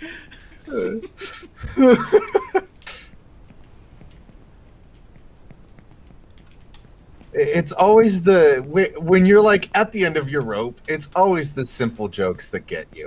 Oh, 100%. I remember, so back when I was in JROTC, we had a fun one. There was a drill where you would try to purposefully make the other cadets laugh. Like, they would stand in formation. Oh, no. And, you had to stay at attention. Well, fine, be that way. So you had to stay. You had to stay at attention. Every time I look away, you fall. Stop looking away. Fuck you. So you have to stay at attention while other people try to get you to break, right? And sometimes it's hard to choose the the thing right is, path, but the don't rule, be afraid. You can always repeat. You can't learn from our mistakes. touch like the other people. Right? Like you obviously you can get someone to break attention if you just like pop them in the nose. But you can't do that. Oh, of course, yeah. So, what you are required to do is you have to use everything else in your arsenal. Words, jokes, questions, whatever, in order to get the other cadets, to break. Mm-hmm. And I distinctly remember this cadet. His nickname was Cupcake. I will not elaborate why. I can guess. He went up, and our like commanding officer. This kid was a senior. He'd been in ROTC the full like 4 year, or JROTC the full 4 years. Absolutely like going into the military, no question about that, right? This kid's name was Ricardo. And I distinctly remember that nobody for like years had ever gotten Ricardo to break. Well, Cupcake was my squad mate. He was like my fucking best friend through the majority of my freshman year. God, actual damn it. Anyways, continue. Getting too cheeky with the pipes. So, Cupcake gets Ricardo into formation. And I need to stop you real quick because you just made like the best sexual joke you could have made in this section, and no one acknowledged it. And I'm over here, I had to put my head in my hands for a second because I was just like, you fucker. Because it was so tongue in cheek. Well, I didn't do it on purpose. What are you talking about? You're getting too cheeky with the pipes. I literally spelled it out with a different pun. Tongue in cheek. Pipe cheek. Okay, I'm sorry. All right, fine. I thought it was a genius joke, and I'm trying to give you credit for it, but I guess... I appreciate the credit. It's undeserved. Accidental joke. I'm just talking out my ass here as I'm climbing. Anyways, Cupcake made Ricardo laugh.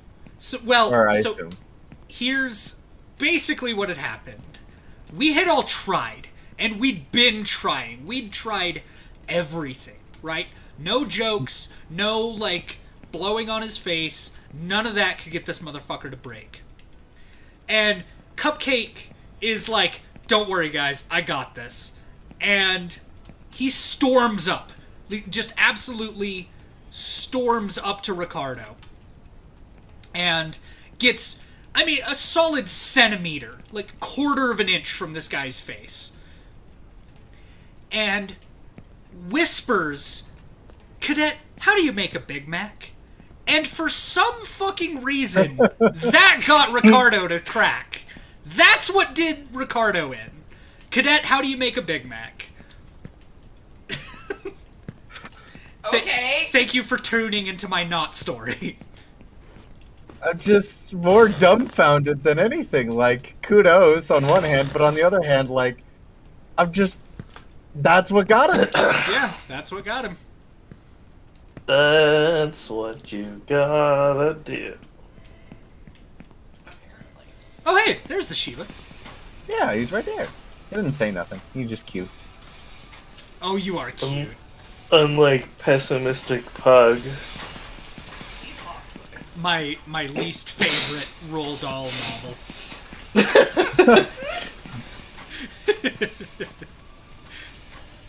Oh. Well, fine. If you're ranking them, what is your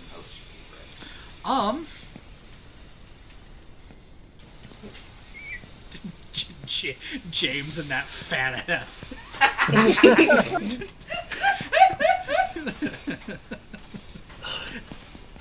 Yes, that's definitely the title verbatim. Yeah. What else would it be? Exactly. All the bugs are like, James, we want your giant peach. Oh my god, no.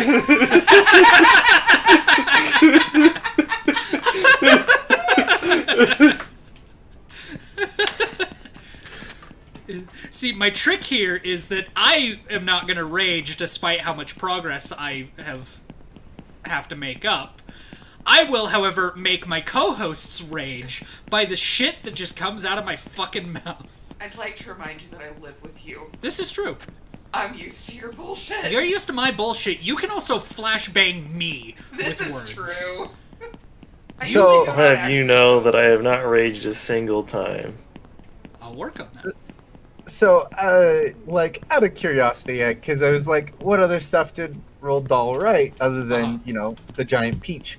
A lot of racist shit. Yeah. This dude was like a raging racist, and my like, god, yes. 100%. like had like so much hate towards Jews. Like, I got to the criticism and controversy super section, anti-Semitic. and oh my god, this dude was a like raging racist. I'm over here like, oh my god, I had no idea. Yeah. Yeah. He's not great. I summon raging racist in attack position. Jesus fucking Christ, Aaron. The one Yu-Gi-Oh card that's not banned from tournaments yet. It's the only one you're allowed to use. That's it. Oh my god. Oh, I was not mentally prepared for that. I'm never mentally prepared. Now I'm just imagining, like, canceled Pokemon. Just raging racist, I choose you! Oh my god, you awoke a memory. Okay, so... I do not love this segue, just saying. I mean, okay, so in Pokemon Diamond and Pearl, you could add charms to your Pokeball that would appear, right? So, like, you throw the Pokemon out, and it would, like, it would show up charms, and you could add letters. Okay. Now, this quickly got banned from Pokemon tournaments because, well, you see, when the internet, when unsupervised children get access to promote things. The internet, yes. I say internet, but it wasn't internet. It was just, there were people just spewing out, like, they would throw out their Pokemon, it would be named something horrible, and then it would say something horrible. Okay.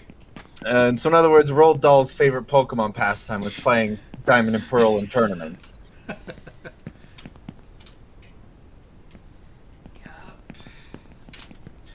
But it's my Pokemon, Spencer. I can do what I want with it. You can, but now they have actual, like, filters. Hang the fuck on. Do you not know what I was just referencing there? I've slept. I might know. It sounds vaguely familiar. Oh, you sweet summer child. No, stay blissfully unaware, please, for your own sanity. My gamer, you have any idea how little sanity I have left? The only times, like if I didn't have such a bad a memory, I would probably be in some sort of psych ward. Sure. Anyway, it comes from a copy pasta. I can't remember where. No, it's not the Vaporeon one, is it? No, it's not the Vaporeon one. Oh, thank God. I was like, we can't talk about that on stream. That's not safe. It is of the same vein, though. It is basically a person online that's like, it's my Pokemon, I can do what I want with it. And it's like, no! You can't do that. You can't do chores with your motherfucking... Damn it. Nope. Oh, cool. No. I mean, I think that's debatable. Oh, no. Oh. We bonk. Cool. Oh.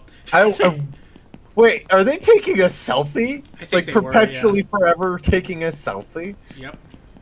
Alright, that car is in the ground. I didn't know if this was Grand Theft Auto. The fucking tree is painted. Oh yeah. Okay, enough of the weird. Enough of the weird world. Off we go.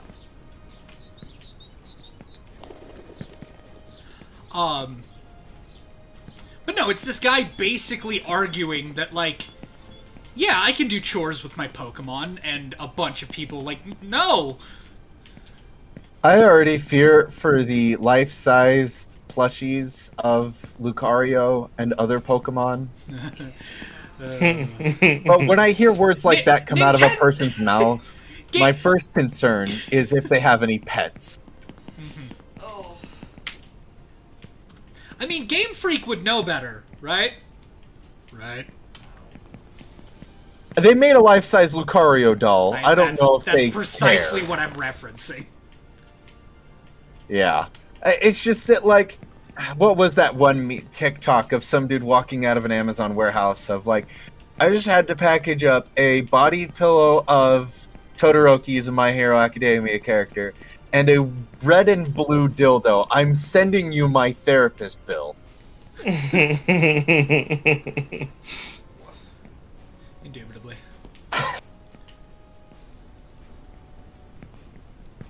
Man, I can't wait for this shit to get VOD muted. Oh god. I don't think they mute you for this. I think they just take your stream. Maybe. I don't know. I think they just mute you for copyright stuff.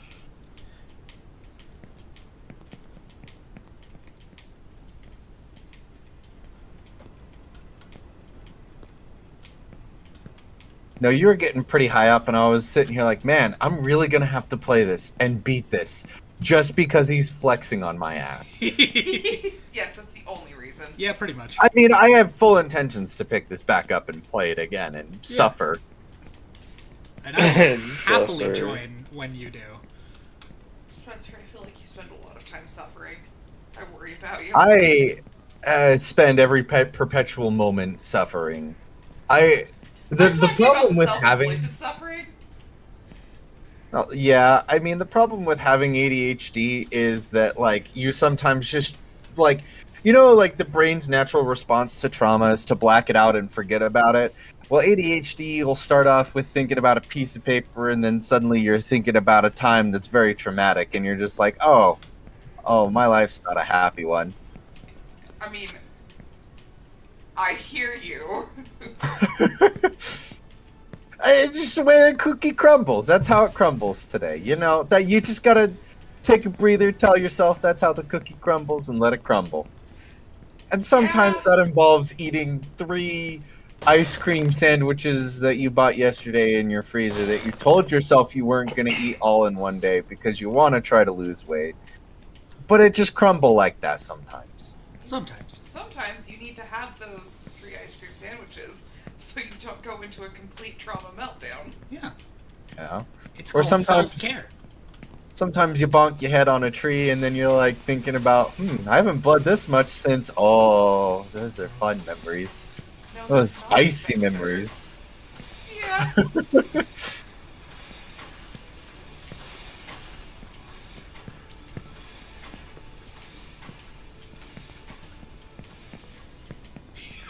I haven't bled this much since the incident.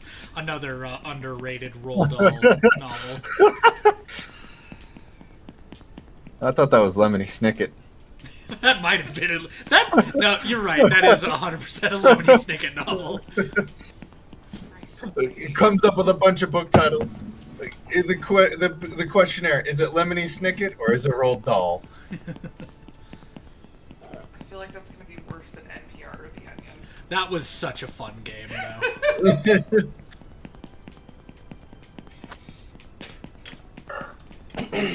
I'll be right back. Sounds like no, you won't. But I did love when Austin was confidently wrong. That's my boy.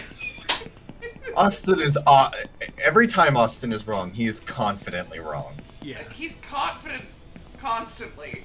Unfortunately, wrong happens occasionally with that. A man will say the most whack shit you'll ever hear and be confident about it. I'm aware! You remember, he'll watch some, like, AI video of, like, the Chinese president signing over China to the USSR and be like, you guys hear about that? Be like, Austin, that's not even remotely true. And he's like, no, it is, look it up. And we'll look it up, and it's like, Austin, that was an AI video. And he'll be like, oh, damn, shit, I thought it was real. God bless him. I love that boy, but the internet is not doing him favors. He's not a reliable source. Austin, what's your source? Quotes Senator Armstrong. My source is I made it the fuck up. Oh my god, that guy is on Fiverr and someone paid him to actually say that. Yeah? It blew me away. I was so happy. I was like, oh my god, we got him to say it in the voice. Yeah. I love that shit so much. Like when someone makes a meme impersonating a voice actor, and then they find the voice actor, and then they make him say that, nothing makes me happier. That is like one of the few nuggets in life that brings me unabashed joy. The voice actor on Fiverr that I always get a kick out of is the voice actor, the English voice actor for Legoshi from Beastars. Oh no. Yeah. He did one where he read the whole, like, ooh, like, notices your bulge copy pasta. Jesus. Oh god. And he's just, like, retching. This poor guy. Oh my god. He did the whole thing. What did I miss? Oh, I don't even know where to start. Voice actors, Senator Armstrong, Austin's unreliable sources. There's the Spark Notes. Voice actors getting voice actors is to say memes that people have made impersonated their characters to say. Yes. But no, like one of the like best people to go to on like Cameo or Fiverr was Gilbert Godfrey, because he would say anything. The most out of pocket shit. Rest in peace, my man, because it is untimely loss. He was like, he lived a full life, but untimely loss. I'm shitting and pissing and coming. I fucking love that man. He made my childhood great, and he made my teenage years great, and he made my adult years great. Just with the pure comedy that came from that man. Yes.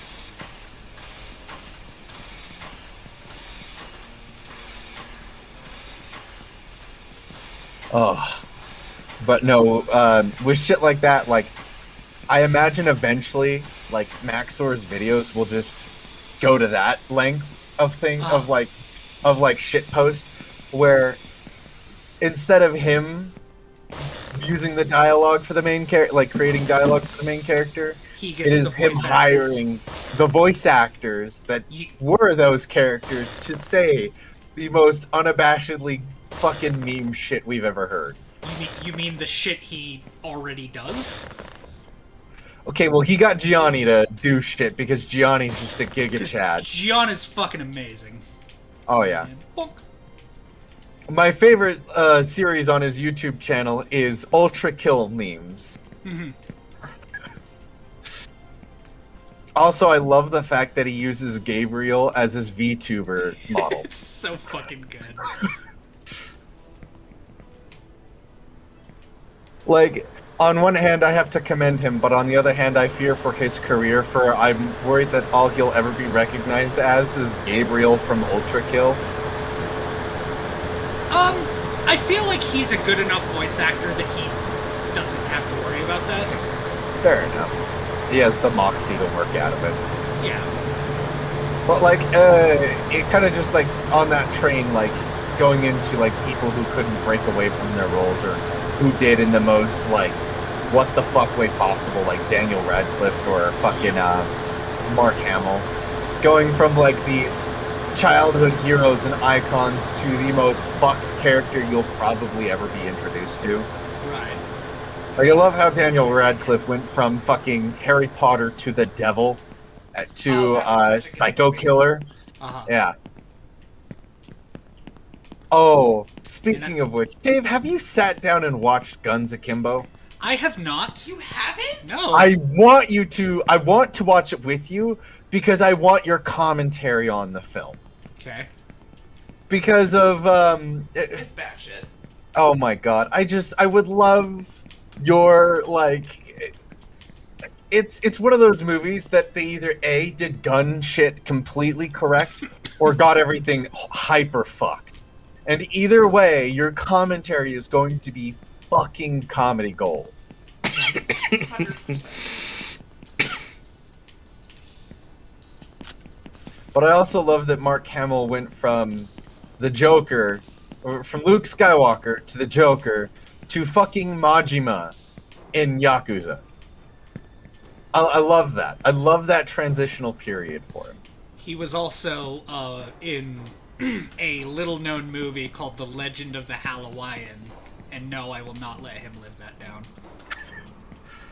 From what I've heard Mark Hamill say in interviews, he'll do fucking anything. He was also Fire Lord Ozai. He was indeed.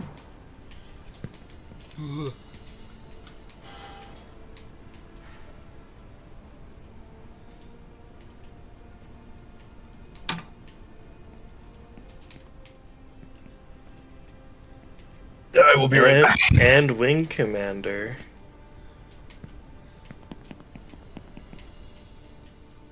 Okay. I was like, I was a little too early on that one. What? Oh, come on.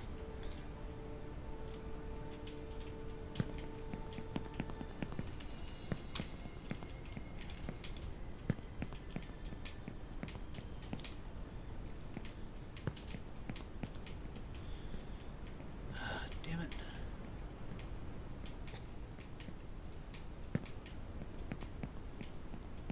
Now here's the question. Is it genuinely faster to go down and,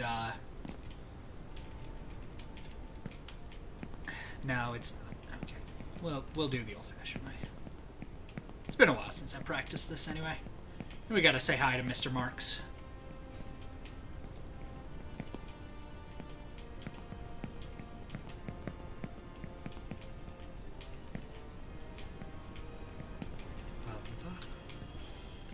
Ba-ba-da-ba.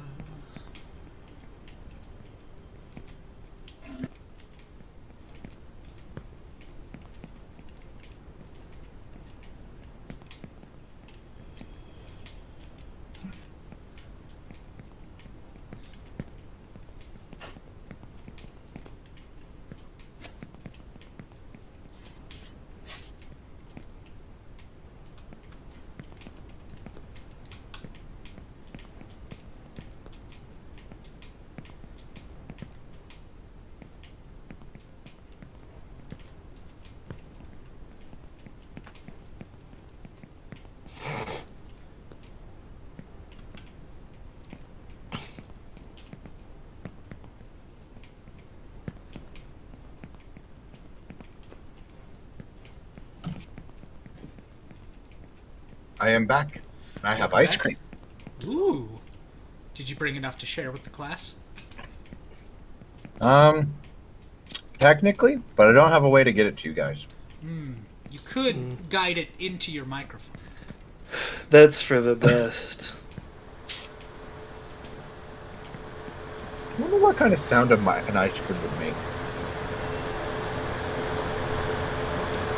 Let's visit that question and maybe add to it. What the fuck? Well, like, there's two ways we can go about this, right? There's obviously like I'm just gonna shove ice cream into my microphone and whatever sound comes out is what sound the ice cream makes. Or I'm gonna run electrical currents to my ice cream, and whatever sound comes out is what sound. Run electrical currents through my ice cream. He says. Casually,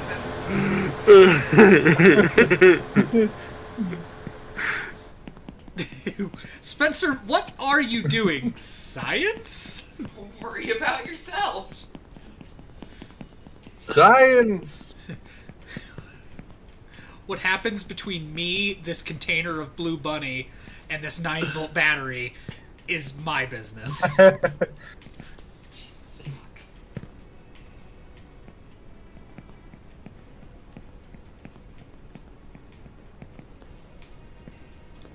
God, speaking of Blue Bunny, I used to work for a, at the time, pretty reputable, like, Italian restaurant. Granted, I was a busboy. I was also 15, so let's not look too deeply into that. But Is this the one I know of, or is this the one I don't know of? Cucina Venina, yeah. Oh, okay. I'm okay saying the name out loud because, like, they went under, fucking, like, well over a decade ago. Even so, what are people gonna do? Be like, hey, this dude who used to work for you, like, over 10 years ago, he streams. Yeah. Exactly. Anyway, so, this was a lady who was, like, from southern Italy, right? Right. You know, found a guy, moved here, got married, all the good stuff. And, as she was going through and, doing business, she had made friends with another gentleman from Italy. Nope. Don't you dare. This gentleman made gelato. Like, he, you know, and this is something where if you're in Italy, you go to, like, a college to learn how to make gelato. Like, it's not, you know, it's not that something shit you buy in the freezer from Walmart. Exactly. It, you know, there's an art, there's a practice, and it was good fucking gelato, as gelato tends to go. Well, the owner had a falling out with this guy and his son, so neither of them would make any fucking gelato for the restaurant anymore. So her brilliant solution, and I mean 4D chess here, was she went and she bought Blue Bunny ice cream. Because, quote, these stupid, goddammit, you know, these stupid Americans won't be able to tell the difference. Right. And she kept it on the menu as, like, fresh Italian-made gelato. Mm-hmm. Shock and awe, because, like, Blue Bunny, it's not bad, but it's not fucking gelato. Right. People noticed. And, yeah, I came to learn, like, I left a little bit after Still that. not using the bed, I see. Is there a bed? Yeah. Don't they?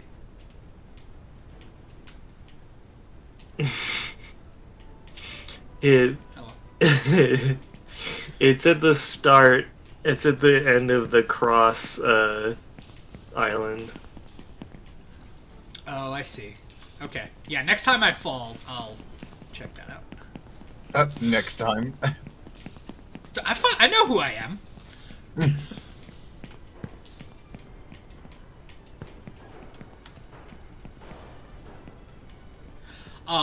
Yeah, I found out a little bit after I left that, like, her head chef was, like, embezzling money from the restaurant as well.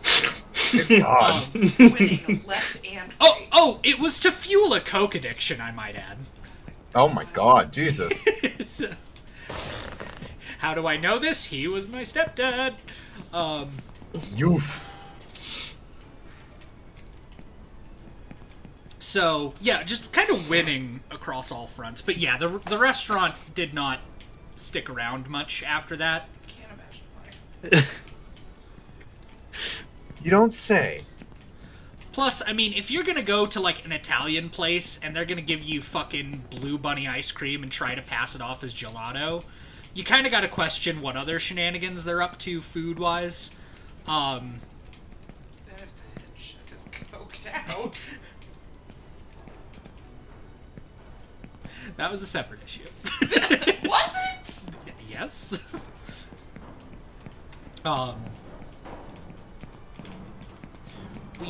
Anyway, so yeah, that was the time I worked for a really fancy Italian restaurant that went under because of shady business practices and coke. And you bringing up Blue Bunny is what made me think of that. I brought up ice cream, which brought up Blue Bunny, but I didn't directly mention. I was having a drumstick. Yeah. Blue Bunny was the ice cream that you immediately thought of. Oh, god damn it. Well, now you can try the bad. Okay, the end of the Cross Island. Yes. Garnick! Uh-huh.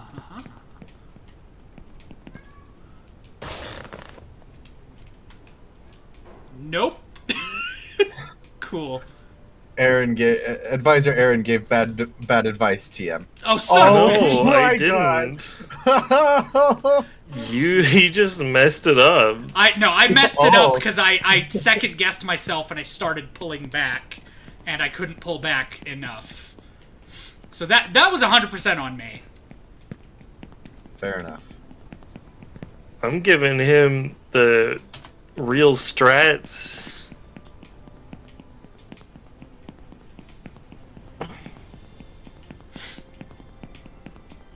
For a game called Only Up, there sure is a lot of down.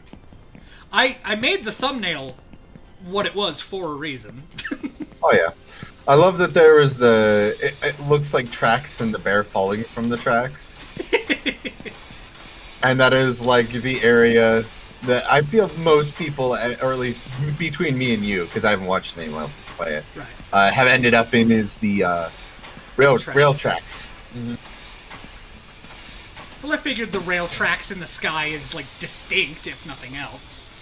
Fair enough.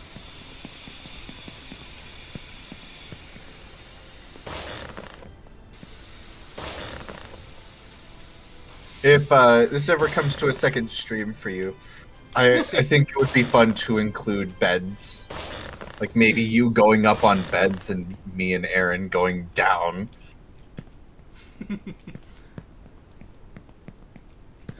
We'll see.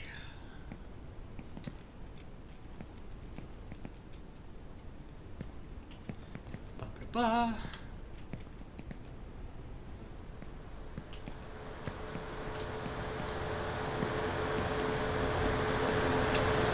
So out of curiosity...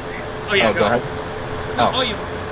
I was going to ask you how your big video that you're working on, how that was. Oh, the Outer Wilds one? Yeah. So that one is... I'm about halfway done with the opening animation. I have about 1,100 frames right now. Oh, that's not bad. Considering I estimated I need about 11,000. That's how that's going. It is on hold at the moment while I produce a separate video. Fair enough. That separate video that just provides some light context. There we go. Thank you, Aaron.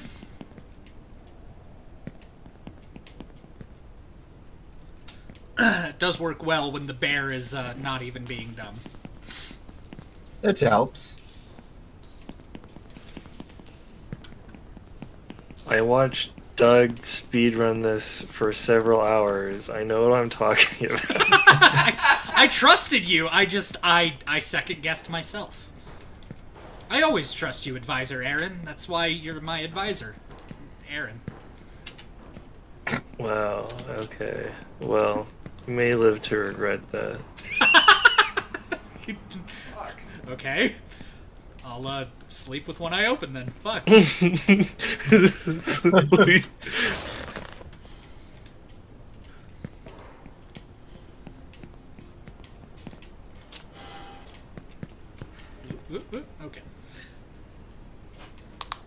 Nice. Thanks.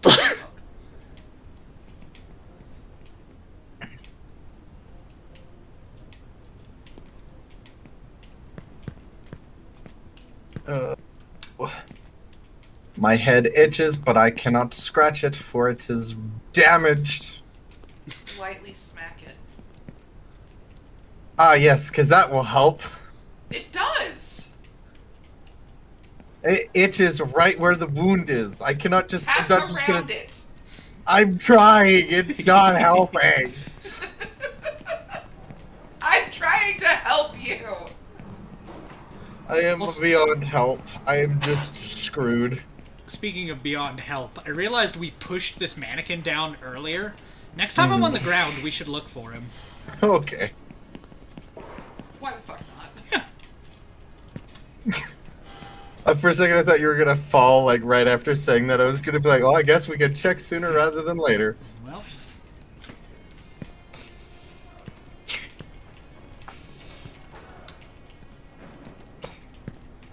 Son of a bitch! You rang? Hi.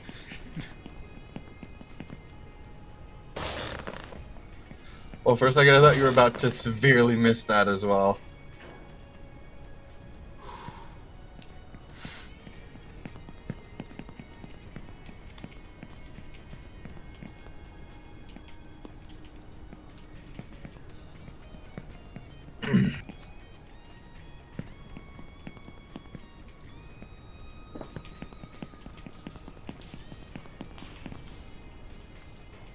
So, Aaron, I don't feel like I've ever heard of you playing many Rage games. Have you played any, like, Getting Over It, or, like, any of the other just nondescript Rage games? Quap. I don't really think so. Okay. Do they just not interest you, or? Well, I mean, most of the novelty is like streaming them, and I haven't been streaming for that long. And, you know, I got married to Resident Evil, so... This is true. It was a beautiful ceremony. The cake was delicious. You monster, Frisbee.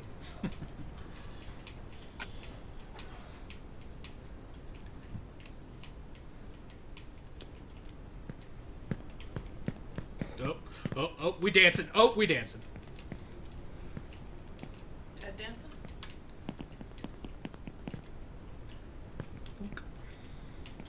You're on Resident Evil now, aren't you, Aaron? Or 3? You're on 3? We just finished 3. Yeah, I was saying, we just beat 3. Okay. What's Weird. after 3? I'm going back to Resident Evil 1, but first I've got to complete Signalis, so there's that. What have your thoughts on Signalis been so far?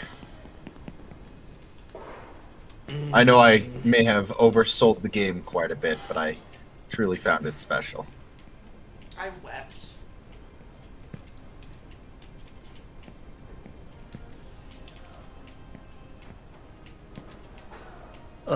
To be truthful, you couldn't have oversold the game that much, because I don't remember what you said. Always nice to hear when you pay attention. It's great. I love it. Well, paying attention and remembering are two wildly different Oh, things. fair enough. I correct myself. Good to know you remember. But what are your thoughts on it then? I have enjoyed it so far. That's good. Other than I'm currently the worst person streaming the game. I highly doubt I haven't that. streamed it.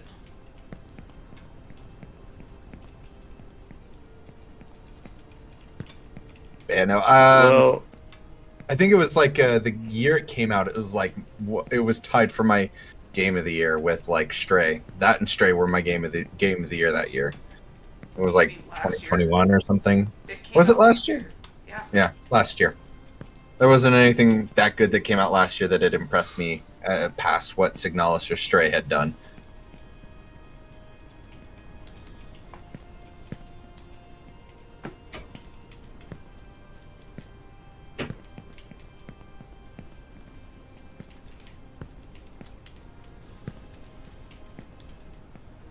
be right back. Oh, what? Okay.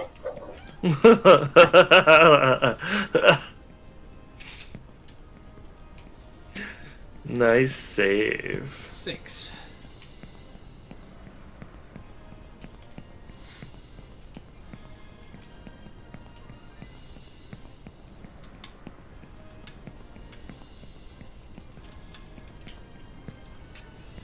What? Why, though?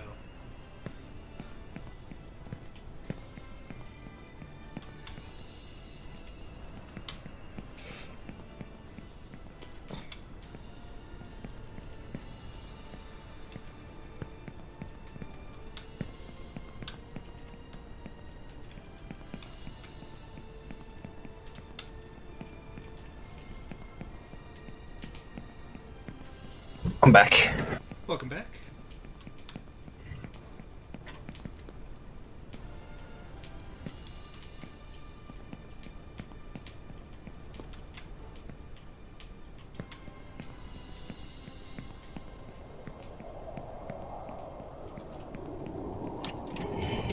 Stream Elements just barely started running? What the fuck? Oh my god, Jesus.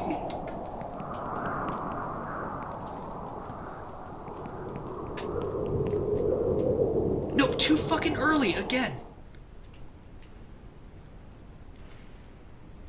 Donk. Ugh. Okay. Well, time to look for that dummy.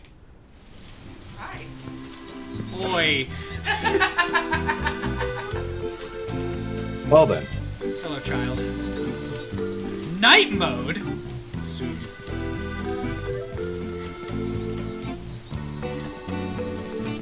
Is that where you get to play as a knight? Probably. Sometimes it's hard to choose the right Stand path, but don't on be the afraid. chicken. You can always repeat. We learn from our mistakes. Yep. Were you able to find the dummy? Oh, we're looking around.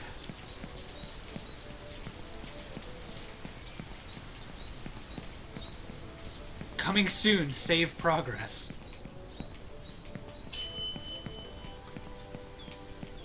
Huh. So they're adding more.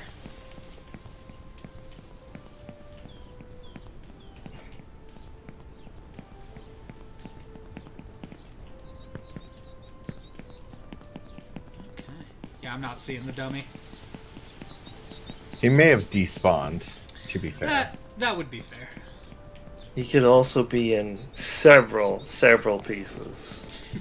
True. There is a lot of trash down here. And a lot of rooftops I haven't searched, but...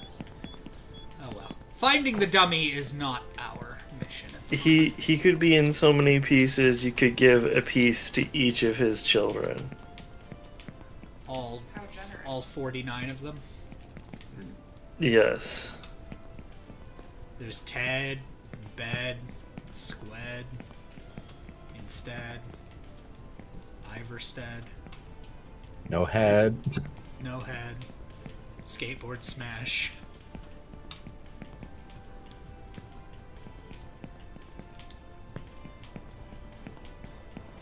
Cadet, how do you make a Big Mac? He's got a lot of kids. And now they each have a piece of their plastic father. My least favorite Mumford and Sons album. Oh my god.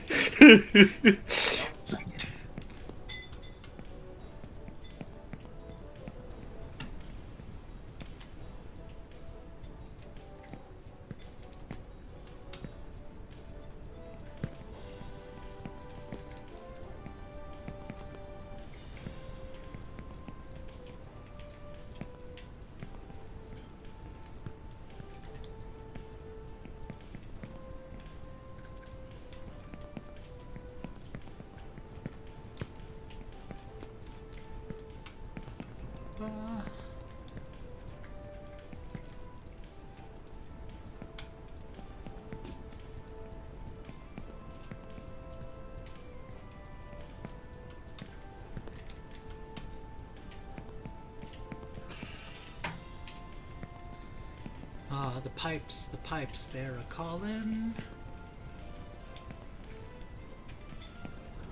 You know what always every month I always check the Prime free gaming crap, right? Cool. That includes like a bunch of knickknacks and doodads for like other games and a lot of free games. Sure. Because that's how I ended up with like Chicken Police, right? Okay. Do We you have still need to any finish idea- Chicken Police. We do. I forgot about that for a while. Do you have any idea how many renown boosters I have in Siege that I have not used? I have so much. Like, I need to install it just to check, but I think I have like 10 packs of renown just waiting to be used. Mm-hmm.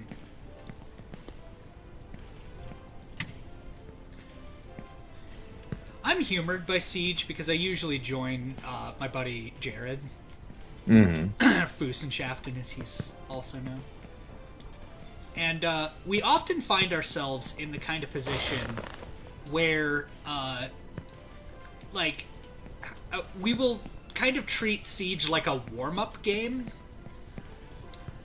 Like, we start Like playing Ready Siege, or Not or something? Yeah, and then we'll go play Ready or Not or GTFO or, it used to be 0 Hour. Like, we kind of treat it like a warm-up game. And the part that, I guess, humors me about that more than anything is, since that is the case, we tend not to, take it very seriously. Right. This many years in, even on casual, you have a lot of people who take the game very, very seriously. Of course. Absolute sweatlords. And so it is often hilarious to find ourselves in position to, hear, you get some people in that game that, you happen to, outsmart them or kill them in a particularly, silly way. Right. They'll quit, or it'll just be, a non-stop tirade in the all chat of just what the fuck was that? That shouldn't have worked. You're hacking. And it's like, dude, it's a fucking video game. Right. Chill. Oh, there's a game that came out recently that I want your opinion on, Dave. Okay. It's called double check. Is it? Where is it? Just saw it. I was just scrolling through Steam. It's like Diver Dave, I want to say. Have you heard of it? Dave the Diver. That's My Stand Diver Down. Yeah. It's called Dave the Diver. It's a 2D Castlevania-esque kind of diving game. You play as the titular Dave. No. But it's you kind of meet with these weird characters and you go hunt. It's like a more peaceful version of Subnautica. Oh, so just my life.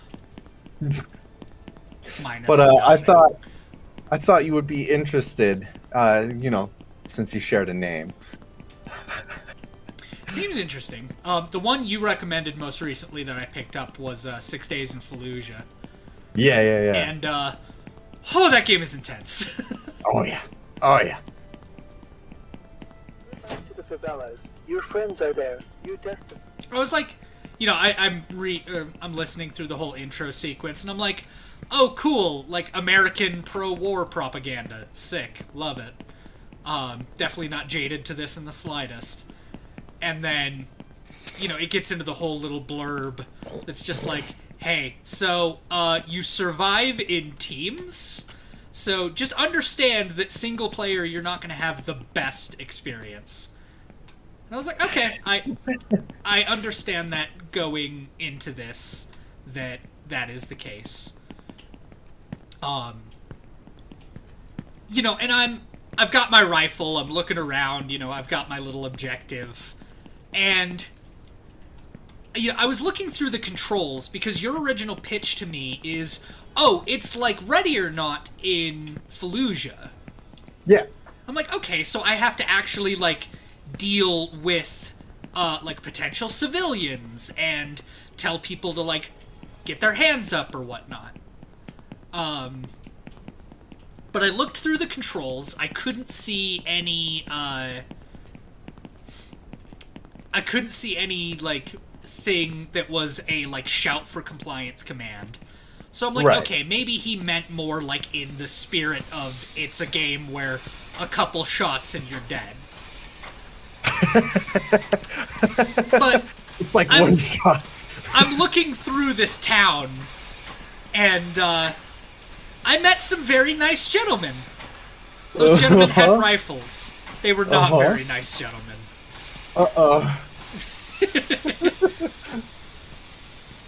Yeah, no, when I was like saying that it was like Ready or Not, it was more, I was trying to lean more towards like the realism aspect of like, it's not like your Call of Duties where it's gonna glorify like, oh, your average US soldier can take like a solid 2 hits of double up buck before they go down. Like, no, like, it's not that fucking absurd. Right. You know, you don't heal over time. I do, oh god damn it. I do like that there aren't, like, med kits necessarily. Like, it's not something I just run over and I do the, was it the Medal of Honor, like, you know, the quick inhale or whatever. Right, yeah. But I have to, like, actually patch my wounds and, you know, move side to side. It's interesting. And I like it. I'm interested in playing it with you, because I got Jared to pick it up. And, you did? Nice. Yeah, he and I were running around in it, and shock and awe that even with just 2 people, that game is not easy or easy going. I know Butters picked it up as well, and he was mentioning that he was looking for people to play with, so maybe we can we can convince Aaron to pick it up as well. Oh, we God can damn maybe run in with like a decent sized team. Sure. Because it's one of those games that feels like usually every game it's the more the merrier, but it's like the more the mandatory. Was the feeling I got from playing it, was just like, you need lots of you need a good sized team for this, otherwise it's gonna hurt. But yeah, no, that one I've been seeing online a lot of people talking about and playing it and being excited for it. So yeah, I will say, so I typically when I do Ready or Not, I just do it like with my buddies, and I would love to do like full squad, like 5-man team kind of stuff.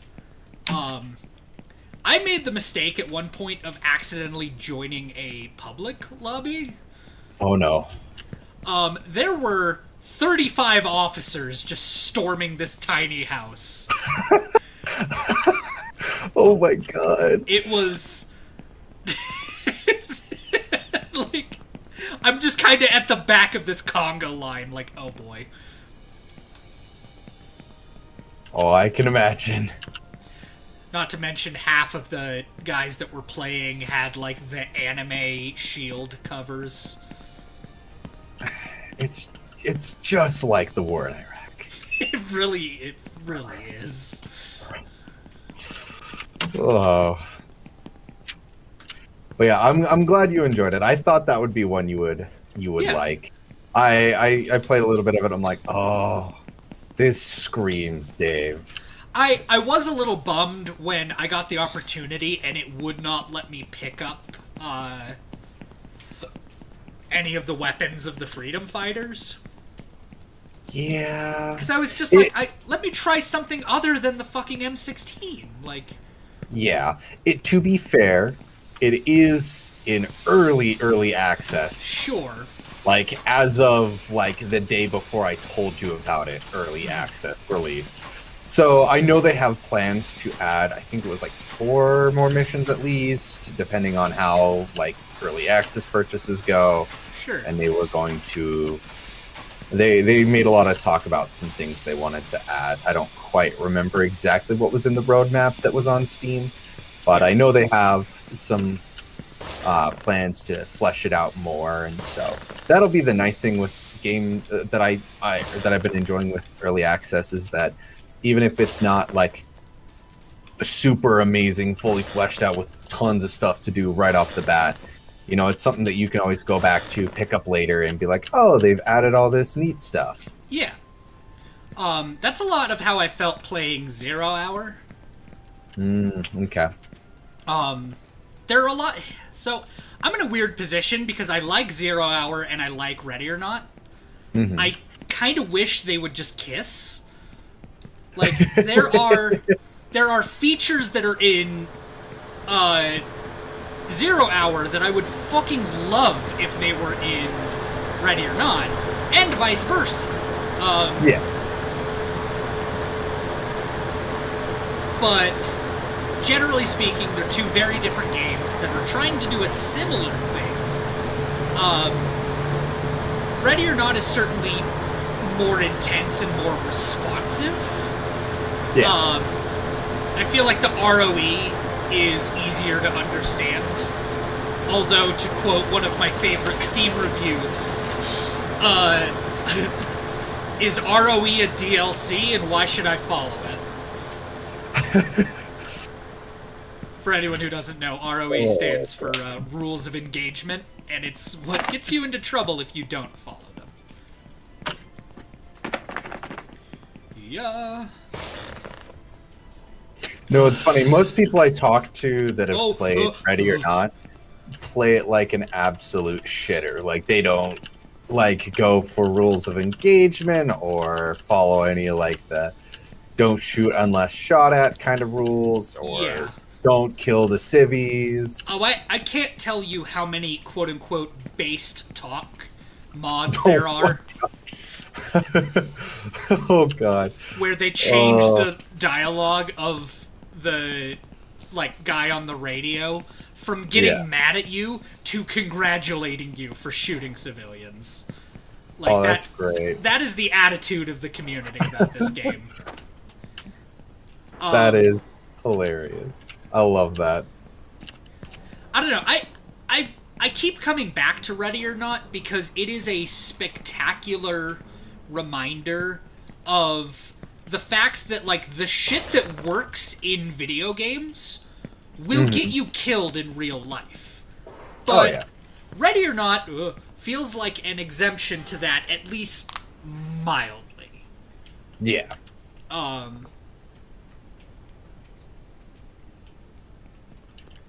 There are also a lot of frustrations I have with... Oh, and we're dancing.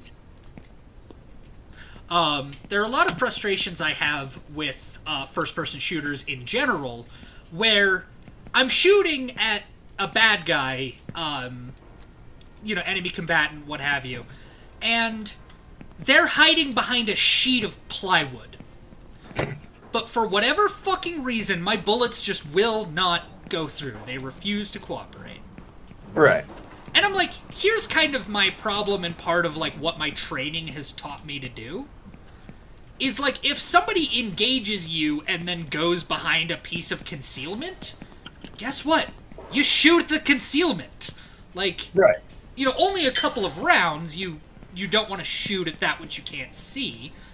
But even so, like, you know, there's an understanding there that your bullets are going straight through, and this person that's giving you trouble is not going to be giving you trouble for much longer.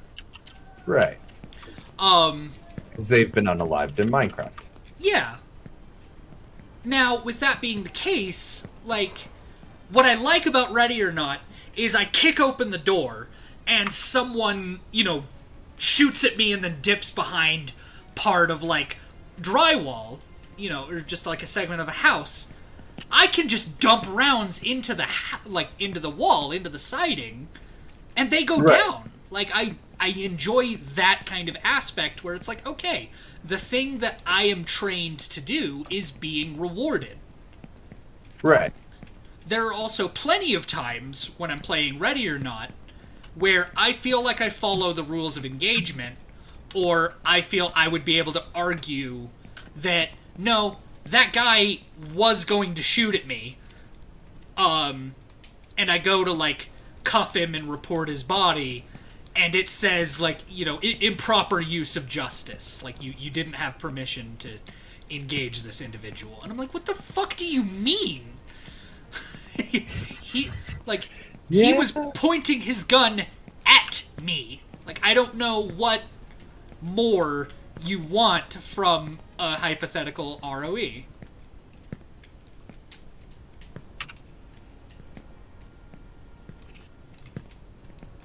I will never forget, pretty much every time we played around in Ready or Not, me, you, and Fusen.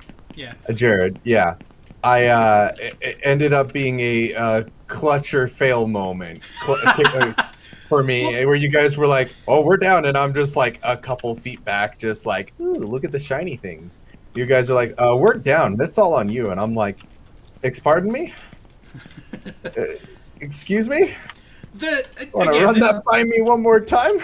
And this is something that is interesting about Ready or Not, just as, like, the concept of a game, is that, like, a couple of rounds and you're out of the fight. Like, you're done. Yeah.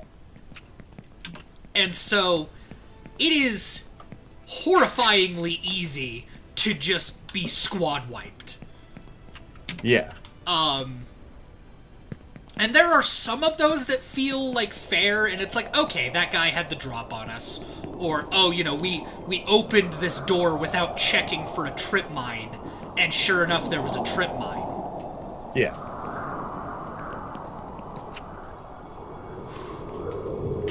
Plenty of... God, actual damn it. Donk. Oh, hey.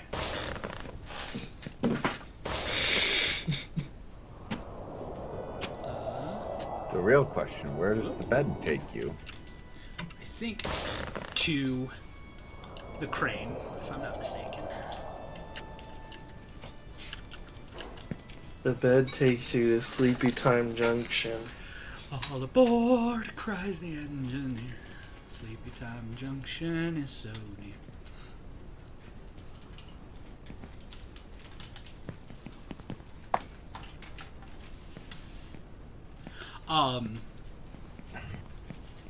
But yeah, no, and Jared and I tend to be, like, pretty fast-paced because he and I, like, work well as a team together. Oh, yeah. And so it's not, like, I feel bad I've leaving noticed you in the guys dust. are like, zoom, zoom, zoom, and I'm, like, still trying, like, it's my third game ever, and I'm, like, trying to get the hang of everything.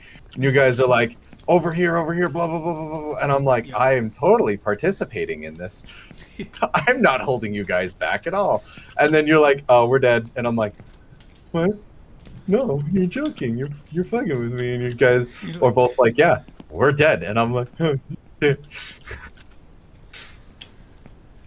Like, as hilarious as it would be for us to be fucking with you right now, these are no pranks. We're not joking. We are, in fact, dead.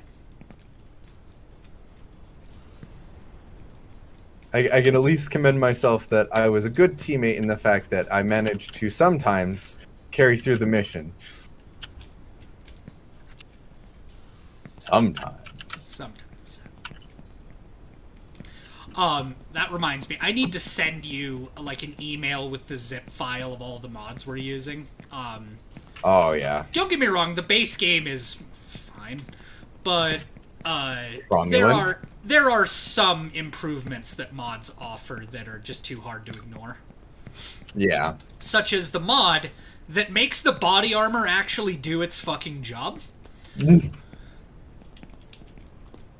Because, like, legitimately, and, like, the developers are aware of this, the body armor in that game is completely broken right now. Oh, okay. It basically doesn't exist. However, like, a modder, specifically the gunfighter mod for anyone who's curious, the gunfighter mod offers, like, body armor that actually works and does its job. Make no mistake, like, you are still injured if you get hit, because, again, it stops the projectile. Not the impact. But not, yeah, nothing for the concussive force. it stops a rampaging piece of metal from ripping through your body. Yeah. But it stops it at your body. Howdy, Brandon. Welcome back to the chat. I meant to acknowledge you earlier, but we were chatting. As far as how's my company been since last stream, I don't know. How have all been? Well, you pretty much know how I've been. I smacked my head. That's normal. Situation normal. Advisor Spencer has smacked his head and is bleeding profusely from the scalp. Situation's green.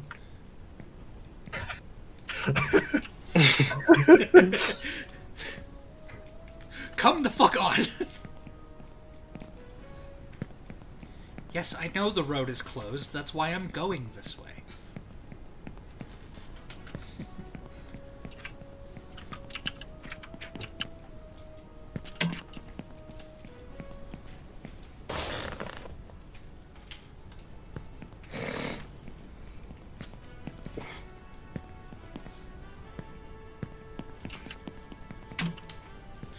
But with mods, I feel like a lot of my deaths in what I'm playing, Ready or Not, are, like, earned, for lack of a better term. Yeah. You know, similar to this game, I don't feel... Like, I'm fighting the controls, make no mistake, and it's just kind of occasionally a guessing game as to, like, what the hitbox on any given object I'm climbing on is.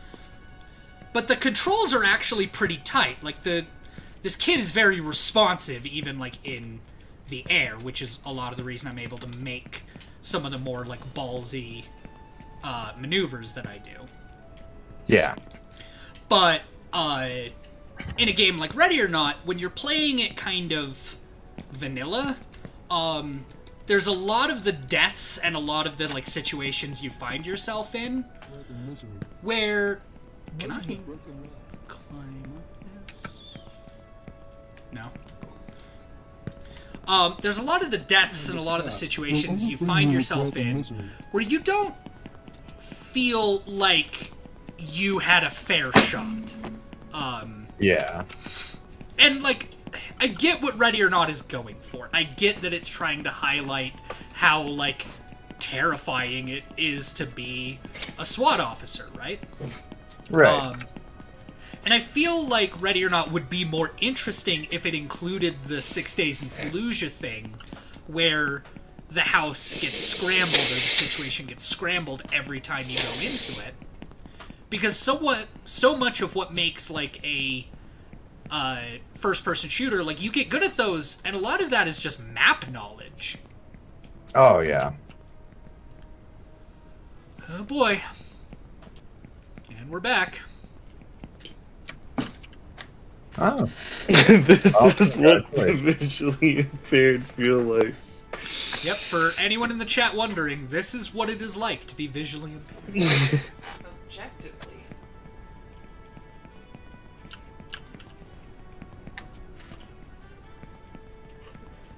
Okay, I see that bed there, but I'm not sure if that bed is meant to get, like, to this little platform, or what specifically the problem is. I remember, like, when colorblind mode in video games started getting popular, and I had a friend ask me if they were playing around with colorblind mode and they turned it on, and they're like, "Is this what you see?" And it's like, no, the game is changing the colors of things to make it so that someone like me could see it. Right. I had to explain that, no, it's not just going to feed into my colorblindness and make the game harder. Yeah, challenge mode, exactly. Yeah. It makes the game fair, because we all see the same shit. I'm on challenge mode. We're cranking up the easy difficulty.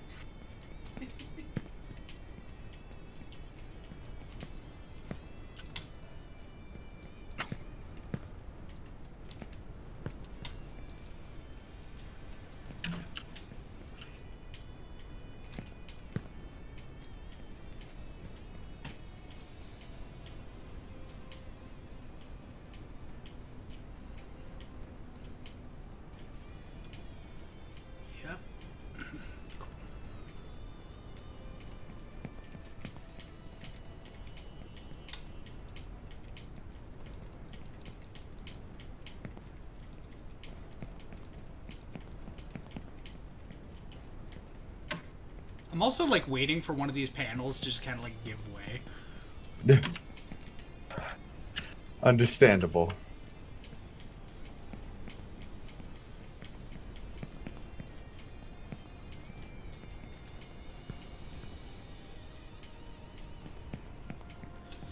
Okay, are you gonna stop telling me what it's like to be visually impaired? Oh, hello, No. helicopter. No, Dave, this is your life now.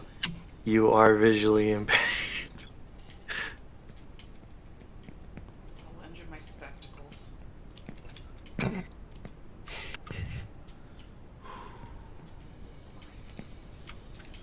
Pretty sure they'll give you a migraine. Well, fine. Oh, cool. Thanks. Sick. Love it. The best. Go fuck yourself, Gabe.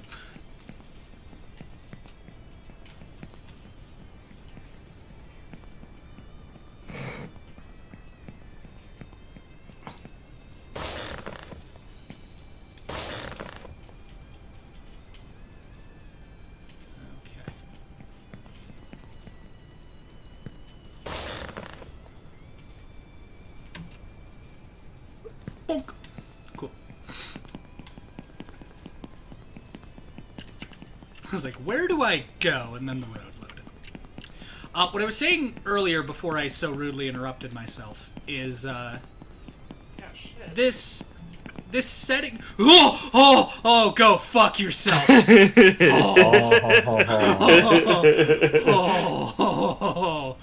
Fuck you.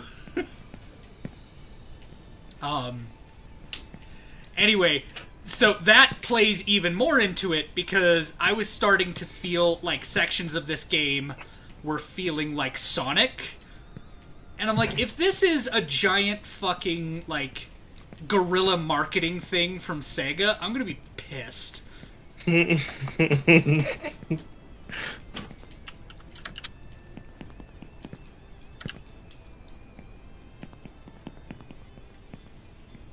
Yeah, I can't trust anything now.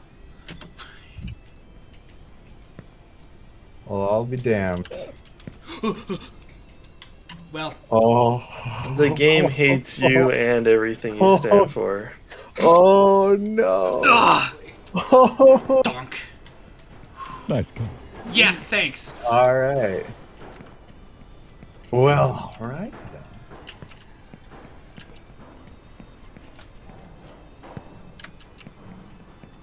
Are you feeling it now, Mr. Krabs? I feel... Oh, God damn it.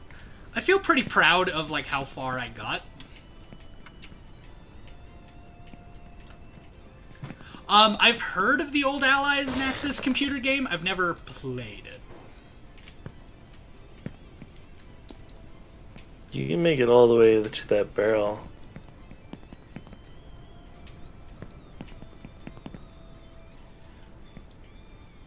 Good to know. Don't be afraid of success, Dave. That's the issue. If there's anything I've ever been afraid of, it's not success. In fact, much like our dear tortured DJ Khaled, I find myself often suffering from success.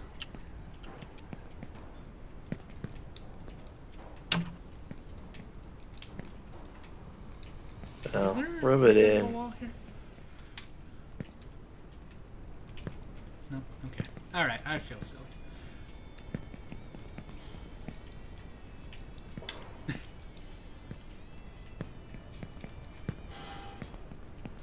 No, I jest.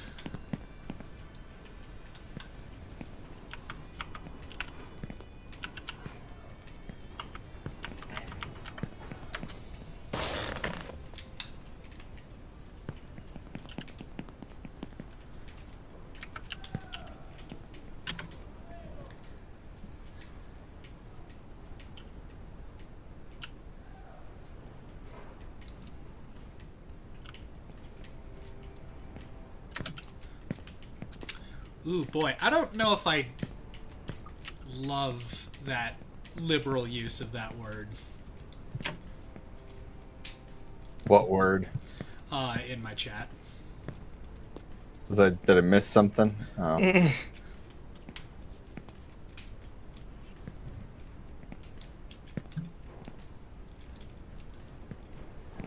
I understand what you're trying to say, that the AI can be difficult, but I remind that there are different ways of phrasing that. Are we looking at the same? Are we looking at the same chat? Yes.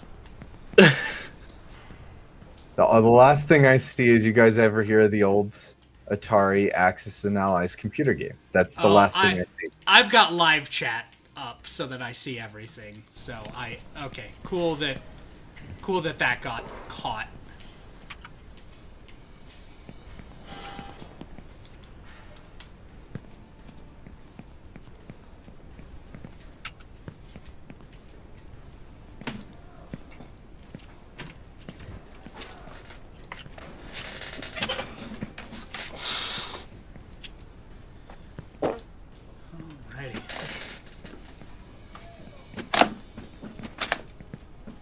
No, I mean, some of those old computer games are, like, infamously hard. Which is a concept I find intriguing. Back before they simplified games for a more mainstream audience. Not that there's anything wrong with that. Or games were to get you to spend as many quarters as possible. Exactly.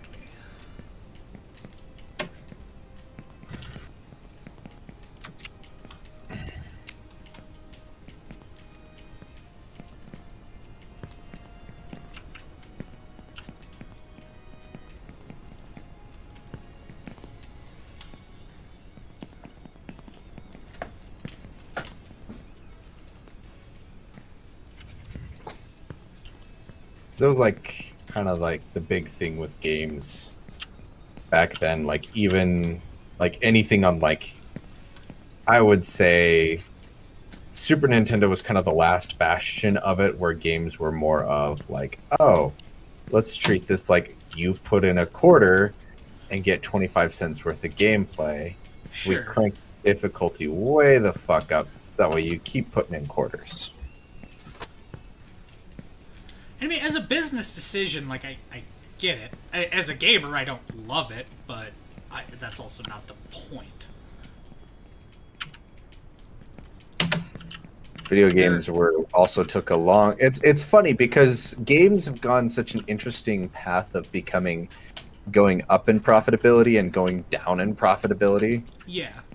So, like, because when they started off, they weren't super profitable. Making video games was it was not a career choice, it was a passion choice. Certainly. And then, like, kind of around the era that, like, the PS2 and Xbox and like, GameCube, I would say games were at their peak profitability. And then as the PlayStation 3, 360, and Wii rolled around, they started to dip in profitability due to the sheer labor it took to make some of the games. Sure. And we've kind of like, and then that's when like microtransactions were really introduced and thrown into a lot of games to try to fend off like costs of development, or keeping costs of development, you know, reasonable with the cost of the game itself. I also just find that stuff like super interesting. Yeah. Which is why I watch What Happened. What? Oh, god damn it. Can I make it? Nope. No. Oh. Nice save. Howdy, Pandemonious Panda. Welcome to the chat. Yeah, old games are interesting, in that regard.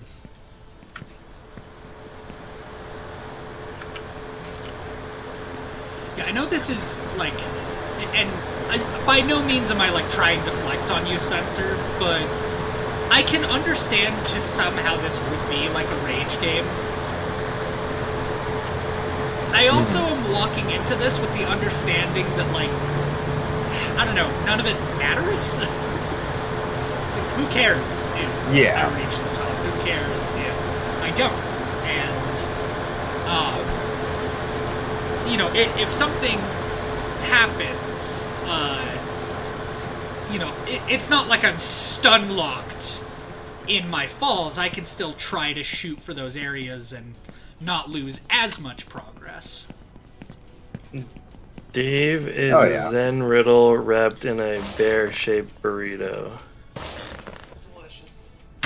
Well, see, because like here's the thing. I get what you're saying. I do. Rage game is more of like a subjective taste kind of thing, depending on how you are as a person and how you react to the game. So, like Ninja Gaiden Black, that is absolutely a rage game for me. That game gets me angry beyond belief. Aaron, for example, he makes that game his literal bitch and beats it around like it owes him money to a degree that is almost infuriating because he's just that damn good at the game. Yeah, just casually does the wooden sword challenge. Oh, there is nothing casual about the wooden sword challenge. You make it look casual. Yeah, but you make it look seamless. You make it look like any casual player could just pick up the game and go.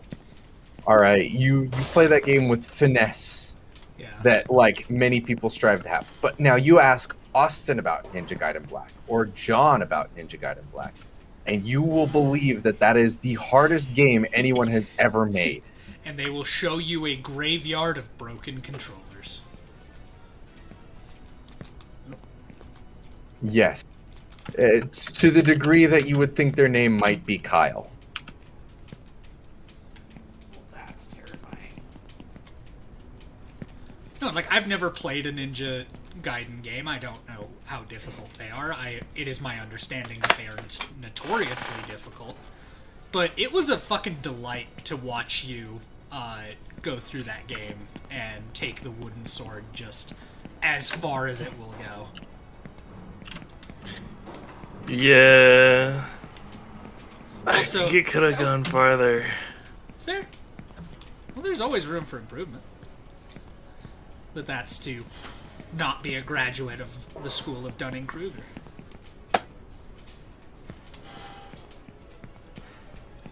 And to your comment, Brandon, I'm always going down. Should I be scared? You're the recipient of that. I don't know why you would be scared. I don't know, maybe I'll get tired.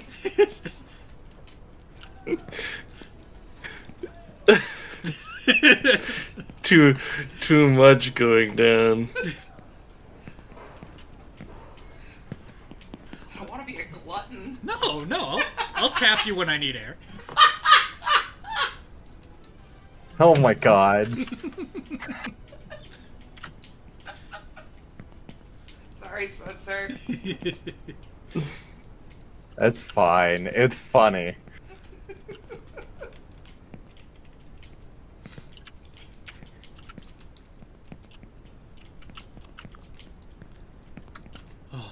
Now this is an interesting concept for a game, though. I never actually played Getting Over It with Bennett Foddy. I get the notion that, you know, as you stated it is a rage game. And that was a lot of the reason I avoided it. I'll be honest, this game wasn't even on my radar until you were streaming it. Tonight, we were gonna play Lego Star Wars. Like, that was the plan. But then... Oh, I'm sorry, I don't mean to screw your plans No, you're... That's not the implication. Oh, god damn it. The implication is much more that, like, I'm not someone who makes, like, in concrete plans. I'm not bummed that I didn't play Lego Star Wars. Lego Star Wars is still installed. We could stop this and I could go start playing that virtually whenever. Work Dave tomorrow, notwithstanding.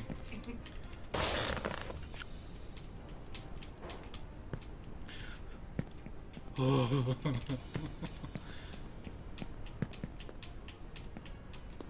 like, I won't deny the suspense that's in this game. There are definitely those moments. This shit in VR would be untenable. But... I would throw up. Oh yeah.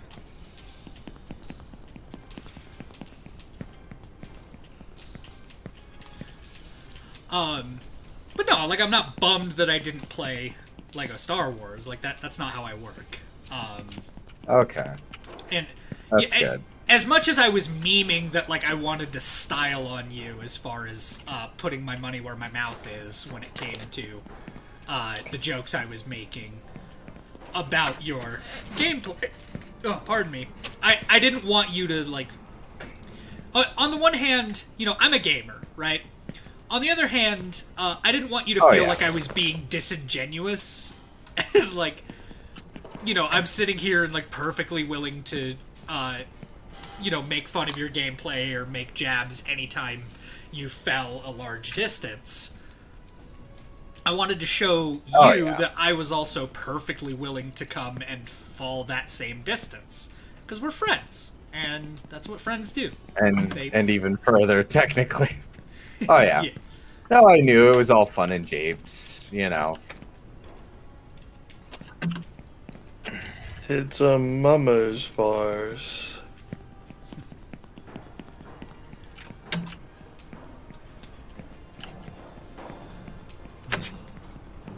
And of course, the whole time because I have no way of knowing like what song is playing on my little stream radio. However, I know I currently have Bo Burnham's "Welcome to the Internet" stuck in my head. Oh, it's a classic. It's a good one. Tragically appropriate.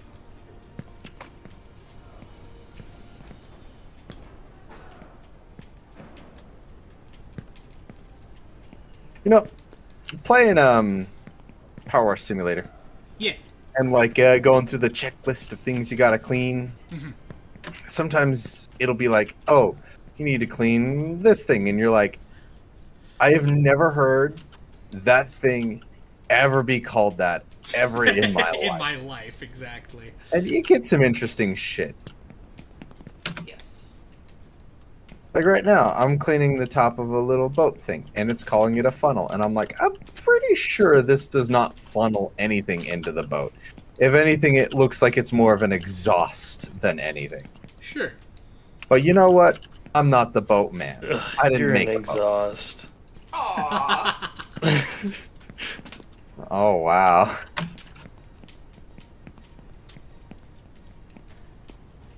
Advisor Also- Aaron pulling no fucking punches. That's Aaron all the time. Truly. King of sneak Fair attacks. enough. Aaron, all of the time, all of the time. Some of the time, no, all of the time.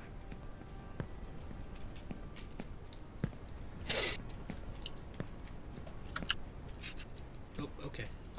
I love when it just Just wait till I get my soundboard set up. It'll be full of Game Grumps quotes of someone going, Aaron, half the time. So anytime Aaron gives me one of his bad jokes, I can just play that. I know one clip I desperately want on a soundboard to use on Aaron is during the Sonic 06 playthrough when JonTron just shouts, Aaron, I love you. I just want that so bad. I will use that so often on Aaron. And Aaron will be like, not funny. Not funny. Didn't laugh. Wow. Please laugh.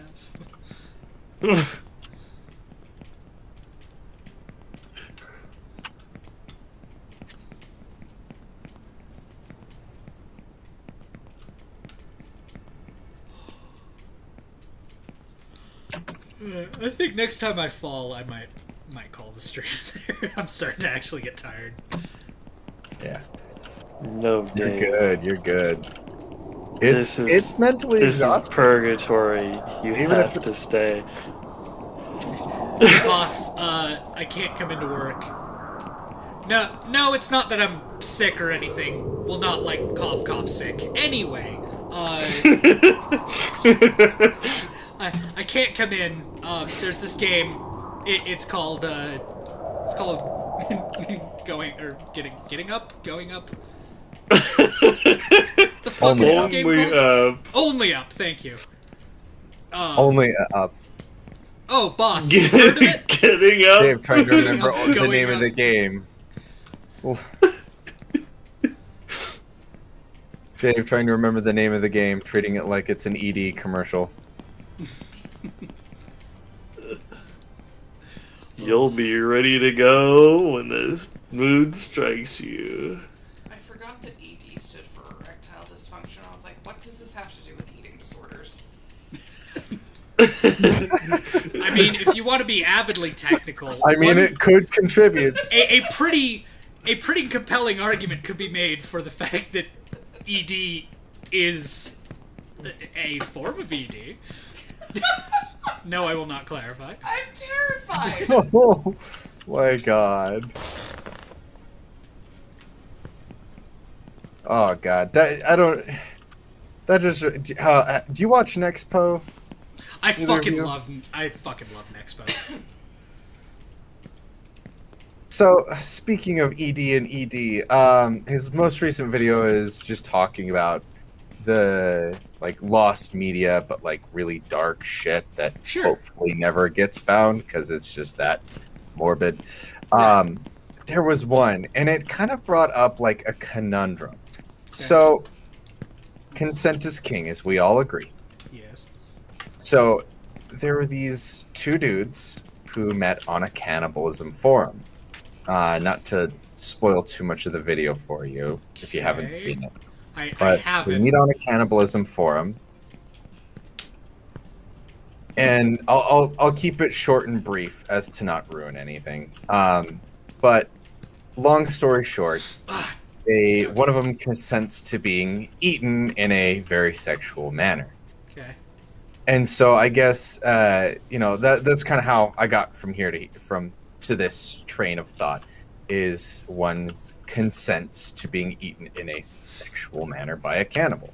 Mm-hmm. So the question then comes in, how would you persecute someone like that? Of someone two consenting adults, obviously we're talking about lost media, so it was on tape, consenting to morally bad things, I guess. Sometimes it's hard to choose the right path, but don't be afraid. Yeah. You can always repeat. But it always kind of from just our mistakes. brought up the thought train of Even as an adult, yeah, true. that consenting adults still engage in, and I think that as a society we have to kind of figure out where the line is between what is morally okay to consent to, whether or not it's legally allowed to consent to. Right. Yeah. Because just because something is legal or illegal does not make it morally or ethically okay. Right.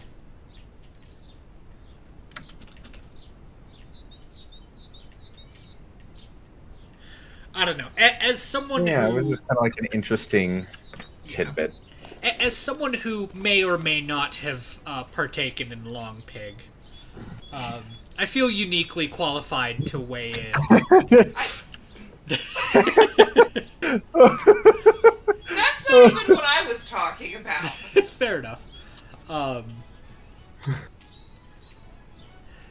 don't know. I feel like a lot of hay could be made if there were a precedent for that sort of thing. Of oh no, officer, it's fine. He said I could do it before I did it, so we're all clear. And it's okay, no. There's no way of really definitively proving that. Even if you show, oh no, we had these, text logs. It's okay, how do I know that you didn't, falsify these, forge these? I mean, not to bring up the, physician Well, assistant the caveat was type that of everything thing. was recorded. Right.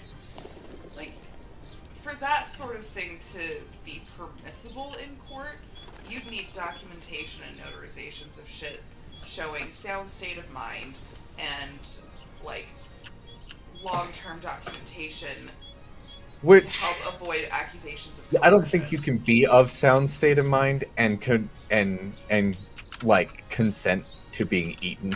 I'm gonna that is- I don't that is an think those opinion. go hand in hand. That is, yeah. I agree. I agree with Margaret here that is an opinion. In my opinion, yeah, I don't think you're like in a good place if you want to be eaten like alive. Like, Well, yeah, you can eaten to be the point not of in a death. great Like, place say you when want to you cut off like a hunk of your arm and have someone eat it. Sure. Yeah, like, cause at the end of the day, like, where I was going with that is like why I was saying I don't think you can be of sound state of mind and consent to being eaten is because if it involves your death, like you're knowingly choosing death, I mean, like, suicide isn't very, like, if someone's wanting suicide, we don't classify them as being mentally sound. Does that make sense? I hate to bring up the physician-assisted With suicide that's bit, but like that's a thing for a reason. And I think that, you know, if there's also I'm not different saying, reasons for that. yes, and I'm not saying that this would be a common scenario, but some people are wild, and if that's on their bucket list of how they want to go out, fuck it, Fair. I guess. It is an interesting. I hope everyone's like, gonna enjoy the barbecue dilemma. that I throw after I die.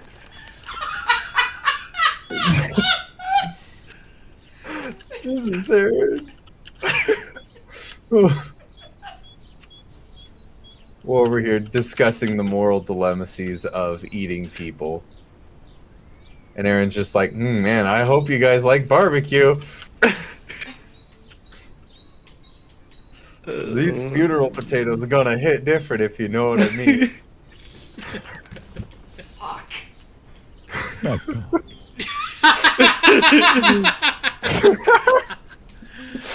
I quit. Oh, God.